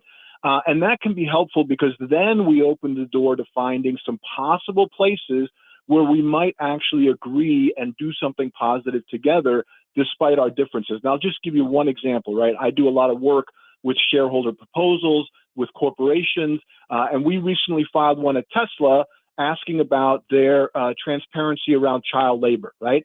I actually think that's something that a left-leaning shareholder activist could also get behind, right? We might want to flesh out the details. Some of our interest in the issue is rooted in concerns around the green transition agenda broadly, right? And that the child labor implications are one of the problems. But the bottom line is we probably can find something to agree upon. And here's the thing, how powerful would that be if a right-leaning and a left-leaning shareholder activist organization showed up at a corporation together? I mean, it wouldn't even make it on the proxy because the corporation would probably just figure out a way to advance the ball in a positive direction. And it would send a signal to people that, look, yes, we are extremely divided and we're going to continue to be in a lot of ways, but we can actually still work together. And then leaving that conversation and that project, one of the things I say is, I commit to this even if they've called me every ick and ist in the book, right? And even if they're going to do it after, I don't care. I'm going to focus on something more important, right, for the moment. I do think that if we have that sort of engagement and work on a project like that, it's going to be difficult to really demonize that person that we just worked with as much. Okay, so let me follow up on a couple of things you mentioned: respect for that other person and the seek for compromise. Now, there are some things that I don't want to compromise on because I think it's good or it's bad or it's evil or it's righteous or whatever the case is. We live in a very tribal world. We also live in an intersectional world. The intersections are tribal, if that makes any sense. And there are some things, for instance, when you look at like the gender mutilation of children, I have come to the conclusion that if this is somebody's activism, that's a bad person. I don't want to compromise with them. So is this a case by case issue? Are you hoping that I'll find something else I agree with that person on? Because in my mind, there are some issues, and maybe people take this part too. I'm sure people take this approach too far with too many issues. But if you end up on that part of the issue, I judge you as a person and your character by that. Is that misguided? Well, I think this is one of the places where I like to say both things can be true, right? Mm-hmm. So it can both be true that there are people out there that have a worldview that is so contrary that you can't work with them or you won't work with them, right? This isn't designed or proposed as you have to work with everybody, right? Mm-hmm. What I'm suggesting is there are people on the left who you disagree with, who you might be able to work with, and it would be worthwhile to do so. But that doesn't contradict the proposition that, look, some people, there's just too many differences, and I really do worry about whether they're actually capable of meeting me somewhere in good faith. Because I will tell you, one of the things that I think is a very legitimate concern about this, or maybe two that I'll tee up, is one is that there's going to be bad faith actors who might try to engage you this way with the intent of undermining you, right? Distracting you, wasting your time, right? All of that. And that's just a risk that I think if you're going to pursue something like this, you just have to keep an eye out for. The other is the concern that, hey, if I work with somebody on the other side of the aisle who I disagree with on items 1 through 8, right? And I work together with them on this issue that we agree on, in a way, I'm taking something off their plate so they can focus more on the things that I really disagree with, and that's a potential problem. And again, I think that's just a risk you have to sort of keep an eye out for. But bottom line is the fact that there are people that we disagree with so much that we cannot fathom working with them does not preclude finding other people on the left, right, who are more reasonable and who we might work with, and who all the things that I just sort of teed up as positives coming out of something like this would be possible with. Okay, so does that fall into the category of the compartmentalization in your fourth point? Absolutely. I think compartmentalization is so critical. And the way I tee it up in the fourth point is basically what I mentioned earlier, which is the mere fact that somebody has called me names, and maybe even really, really bad names, like impugned my character by calling me a racist or a sexist, on and on and on, right? I mean, I get this as being, right of center conservative. I get this all the time. We're very familiar with that. But I'm willing to just put that aside if there's the potential to have something positive in this, bipartisan way. And just, I use the example of UFC fighters, right? Like, we were just in the ring bashing each other in the face. We come out, we do something positive, some sort of charitable endeavor, and then we go back in and do it again, right? And so I'm willing to do that, and I'm going to need the other person to do that as well, because I will continue to call out the things that I see on the left as evil. I will continue to call them out as evil. I will continue to use terms like neo-racist and neo-Marxist, because I think those are accurate in a lot of cases. And so I'm going to need that person to be willing to put that aside. And my basically offer from my side is I'm willing to put aside all the names you called me. And I think that is possible. And I think that is worthwhile in at least some cases. Okay, we're visiting with Stefan Padfield from the Free Enterprise Project. The article is called "Can Focused Fighting Increase Unity?" And we'll tell everybody how to find the article here in just a second. So where do we draw the distinction between compromise is a good thing versus I'm standing for my principles? Can we stand for our principles and still compromise? Or are there times you say, this is a matter of principle, I'm not compromising with you, somebody's going to win and somebody's going to lose? Yeah, I think, again, both things are true. And, one of the things that is so critical is wisdom, right? There's a great line in the Bible where it says, even a proverb in the mouth of a fool is worthless because he will say it at the wrong time, right? Something along those lines. So this idea of wisdom, knowing, what time it is. I mentioned Charlie Kirk in the piece, and he was very fond of saying that. Do you know what time it is, right? So there's a time to stand firm. There's a time to fight. There's even a time to double down on fighting. But there also can be a time to ask questions about, could we agree on this particular issue, right? So I'll give you just one example off the top of my head. I mentioned child labor. Here's another one, right? I think every issue that leftists who are all in favor of DEI put up as, we need to discriminate because we need to correct past discrimination. I think each one of those has a colorblind solution, right? So we've got pipeline issues, we've got testing scores discrepancies, right? So what about a solution where we, for example, ask a corporation to shift some of its charitable work to simply raising the bar on academic outcomes across the board, right? Raising the floor, I should say, right? That's something that will have diversity benefits, and it's not operating on our neo-racist quota agenda, right? So that's just one example off the top of my head. I think that there are solutions to the issues that the leftists are concerned about if they're willing to engage in good faith that are like that, where I'm not going to back down at all on the quotas, right? I just think that's racism in the name of anti-racism. That's just a non-starter, right? But we could talk about something that will improve the outcomes, right, for the populations that they're concerned about and that we're concerned about, in a way that doesn't create this neo-racist, neo-Marxist agenda moving forward. Okay, yeah, we just got a minute or so left here. We're visiting with Stefan Padfield from the Free Enterprise Project. Okay, so there's what you're arguing is how it should be or how it could be.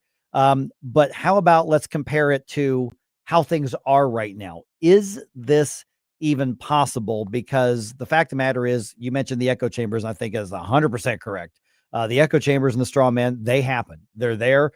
Can we, at this point, simmer down and actually do this in the areas where it's appropriate? There are some things I'm just not giving any ground on, but in the areas where it is appropriate or just practical, is it even possible, or have we crossed some sort of Rubicon of division in our society? No, I think it's absolutely possible. It's going to require a commitment, but I'll give you one example really quickly. That Tesla shareholder proposal on child labor that I mentioned. Mm-hmm. So we had some background research that we got from a left-leaning organization. I'm pretty sure if I went down the list of issues, we'd be like 0 for 10 on agreement. But my counterparty at that organization was like, I don't care, right? Like, for this proposal, you are advancing, shining transparency on the issue of child labor, and that's all I care about, right? So we did that. And I think that is possible, but we have to be committed to it. And I'm only asking for a small portion of the time that one spends on whatever work it is they do. All right. And we find the article, Can Focused Fighting Increase Unity? We find it where? And Stefan, people want to follow up and check out your work or send you questions or comments. What's the way to do it? Yeah, best is to go to nationalcenter.org. You'll find the piece there, and you can look me up on X at Stefan Padfield. All right. And that's STFAN, just so people know when they want to find that. All right, yeah, Stefan. STEFAN. That's right. Yep. All right. Hey, appreciate you taking the challenging questions here, because this is not an easy one. So I appreciate you wrote this, and I enjoyed the discussion. Thank you so much. I did as well. All right. 314-912-1019. Got some thoughts on that? Let me know. I just put the link to this article in the Rumble chat box, so you can find it there. Yeah, I also put it on Facebook in case you're more of a Facebooker. There it is. Yep.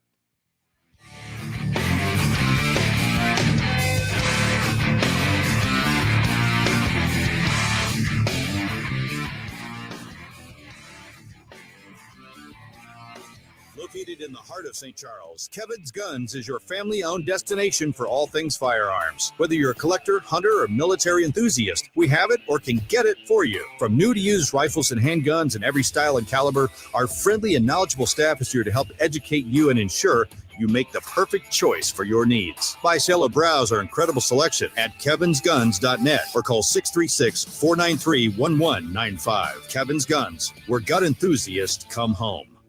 Why are you going to work? It's Sunday. It's a brand new show on News Talk STL. JC's Sunday Showgram. It's our debut show, and it's full of great stories. A new season of Saturday Night Live is upon us, and I'll tell you what it was like being at one of their legendary all-night cast parties. Plus, John Waite gets some backstage action with another legendary music star, and comedian Larry Miller talks opening for Frank Sinatra. Sunday morning, 7 to 9. Then podcast each Monday on NewsTalkSTL.com. Do you love going on a cruise, or have you always dreamt on going on the cruise vacation of your life? With dozens of cruise companies, who do you call to find the right vacation and deal for you? Now you can make one phone call and shop all the best deals on every single cruise line in the world. You can't get that by calling one cruise line. We have them all, with experts that know the ins and outs of every cruise ship and can tell you the best cruise for your vacation needs. Our cruise packages start at $149. Plus, we offer free internet, free guest packages, and cash back deals. So now is your chance to book the cruise of your lifetime. Call the cruise hotline right now and shop every single cruise line in the world. Here's the number. Call 800-430-7924, 800-430-7924, 800-430-7924. That's 800-430-7924. Colombo and Company. Did the government shut down because Chuck Schumer is afraid of AOC? That's what JD Vance thinks. We'll talk about it Thursday, plus Mo Rep Justin Sparks and Dr. Randy Tobler. Live and local, weekdays at 2 on News Talk STL. The perfect body, the perfect face. It's like God's best work, all in one place. For the haters ain't perfect. revolution. Can't you say it's a burden being wonderful like me? Let's get back to all this madcap mayhem with Mike Ferguson in the morning. But don't forget, stick around for Jones and Arps every Monday through Friday, 4 to 6 p.m. See, those are the conversations that I really enjoy. And I told Stefan early, and by the way, I've interviewed Stefan on a lot of these like business, corporate, activist shareholder things over the years, because what the Free Enterprise Project does is that's a conservative group that does shareholder activism. So basically, company ABC is doing a whole bunch of woke left-wing stuff.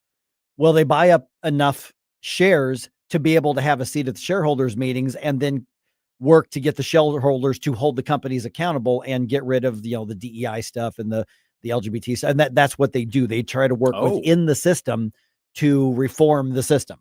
That's one of the things that's what the Free Enterprise Project does a lot. So I suspect that's where Stefan's having a lot of these debates, and because you got shareholder proposals, and this is one of the ways they're attacking the woke left in corporate America. And I just started off, and I've interviewed Stefan before, like I said, just saying I'm skeptical. I don't know that this can happen. And I think we had a lot of folks who were commenting at us on social media going, you can't talk to the left. They're and I think for a lot of leftists, that's absolutely true. I'm still skeptical that the ideal can still happen in this culture. Yeah, I still think that there are enough rational people out there that have a vested mutual interest in the success of rekindling a more civilized society, I suppose. But are there very many though? But does either side want a civilized society? We want to own the libs or own the cons. That's our society now. Yeah, and that's the issue, is that the people that have the opposite interest, where they would cheer the sinking of the ship despite the captain, yes, are the ones that are drowning out those voices, and that makes it extremely difficult to actually, because again, I don't want people that are part of my tribe fraternizing with that tribe. If right. I want my tribe to be on my side, right? So I really appreciated him actually taking the time to formalize the art. I was reading through it during the interview, and it's not a very long article. But again, it's totally understandable for some of these comments, is that they do have a more vested mutual interest in finding the success and the solutions, and the average person out there may not have that sort of reason to have any sort of there are some issues. I think Stefan is absolutely correct in that there are issues we really disagree because we think their approach to solving the problem that we want to solve is wrong. And there are cases where, we really want the same thing. There are a few of those, but there's a lot where no, we don't want the same thing. We don't want the same thing at all. And they want to hurt or completely ostracize us for wrong think. And to some degree, we want to hurt or ostracize them for wrong thing. Listen, I think every medical doctor who's involved in the gender mutilation of children should not only lose their law license, I think they should be in prison and ostracized from society. Yes. I'm not interested in compromising with them. I'm just not. And that's what I was actually, during the 2024 election cycle, that was something that I was really sort of hoping would be the direction of the nation, is that you suddenly had the MAGA movement and President Trump reaching out to some of these more rational Democrats and saying, we're willing to work with you. Come on over. Like, let's just work together to make the country better. And it seems like most of the Democratic Party's response was doubling down on calling everybody a Nazi. Right. And you cannot, there's no mutual ground. We're going to agree to disagree with people that view you as some of the worst people that have ever existed in human history. And then there's another, I think, argument, and Stefan did not particularly make this one, but I've heard other people who have said similar things, saying, well, if we take the lead and we start, then they'll see how good and virtuous it is, and then they're going to want to follow suit and join the conversation. I don't think so. It would be nice. Now, are there individuals out there? Believe me, I recounted one of my conversations with one of my leftist friends this week. We had a lot of discussion about that. I've got guys I play ball with, on the left. Most of them are pretty conservative because, they have jobs. But people would be surprised at the conversations that I'll have throughout a typical week or a typical month with guys that I completely disagree with. I just see it differently. And I actually enjoy those if they're done the way that Stefan is talking about. And there are some people who've done that. And I've done that, when I've worked for think tanks, and I've done that when I've worked for candidates. I've done that when I've been in office. But the bottom line is that we are becoming so polarized that the left in particular, who does not value your life, much less your career or your family or your reputation. We're all collateral damage who could be sacrificed by the most fringe extreme part of the left. I'm not going to say everybody because that's not fair, but it's impossible to have those let's find a compromise discussions with folks like that. And to be fair, there are people on the right who have a very similar mindset. You agree or disagree with this politician, that tells me whether I like or dislike you. Yeah, I was pretty naive in the beginning to think if we just demonstrate we're not as bad as the media says we are, then we can convince people to sort of undo that brainwashing, join hands, skip through the roads together, right? And then very shortly after that, I realized it is actually kind of terrifying how many people out there, they don't care about being factually correct. They care about if you agree with what they believe or not. And that becomes the entire standard for what they think is acceptable to treat you and to happen to you. And if you don't agree with whatever nonsense they believe, then you don't deserve to, again, have a job, have any voice in society. It's insane. Here's my challenge. If you're not already subscribed to the Mike Ferguson in the Morning podcast, do that. Send this out on your social media. That discussion with Stefan, which you'll probably be posted one hour or so, something like that. Yeah. And so send that out. And both on the right and the left, your friends, hey, check out this discussion. Is this even possible? What do you think? I bet you're going to have some really interesting discussions online, if not in person. But take that one that's posted, and we'll put it up on our social media. But if you're already subscribed, you can do a couple clicks and you can send it out or you can post it. Do that and see what people say. I would be really fascinating. And I think you're going to end up with a lot of really interesting conversations. And actually, there may be something where you're going to find some people in the middle are more open than you would think. The fringe left, maybe not, but I think it's worth putting out there.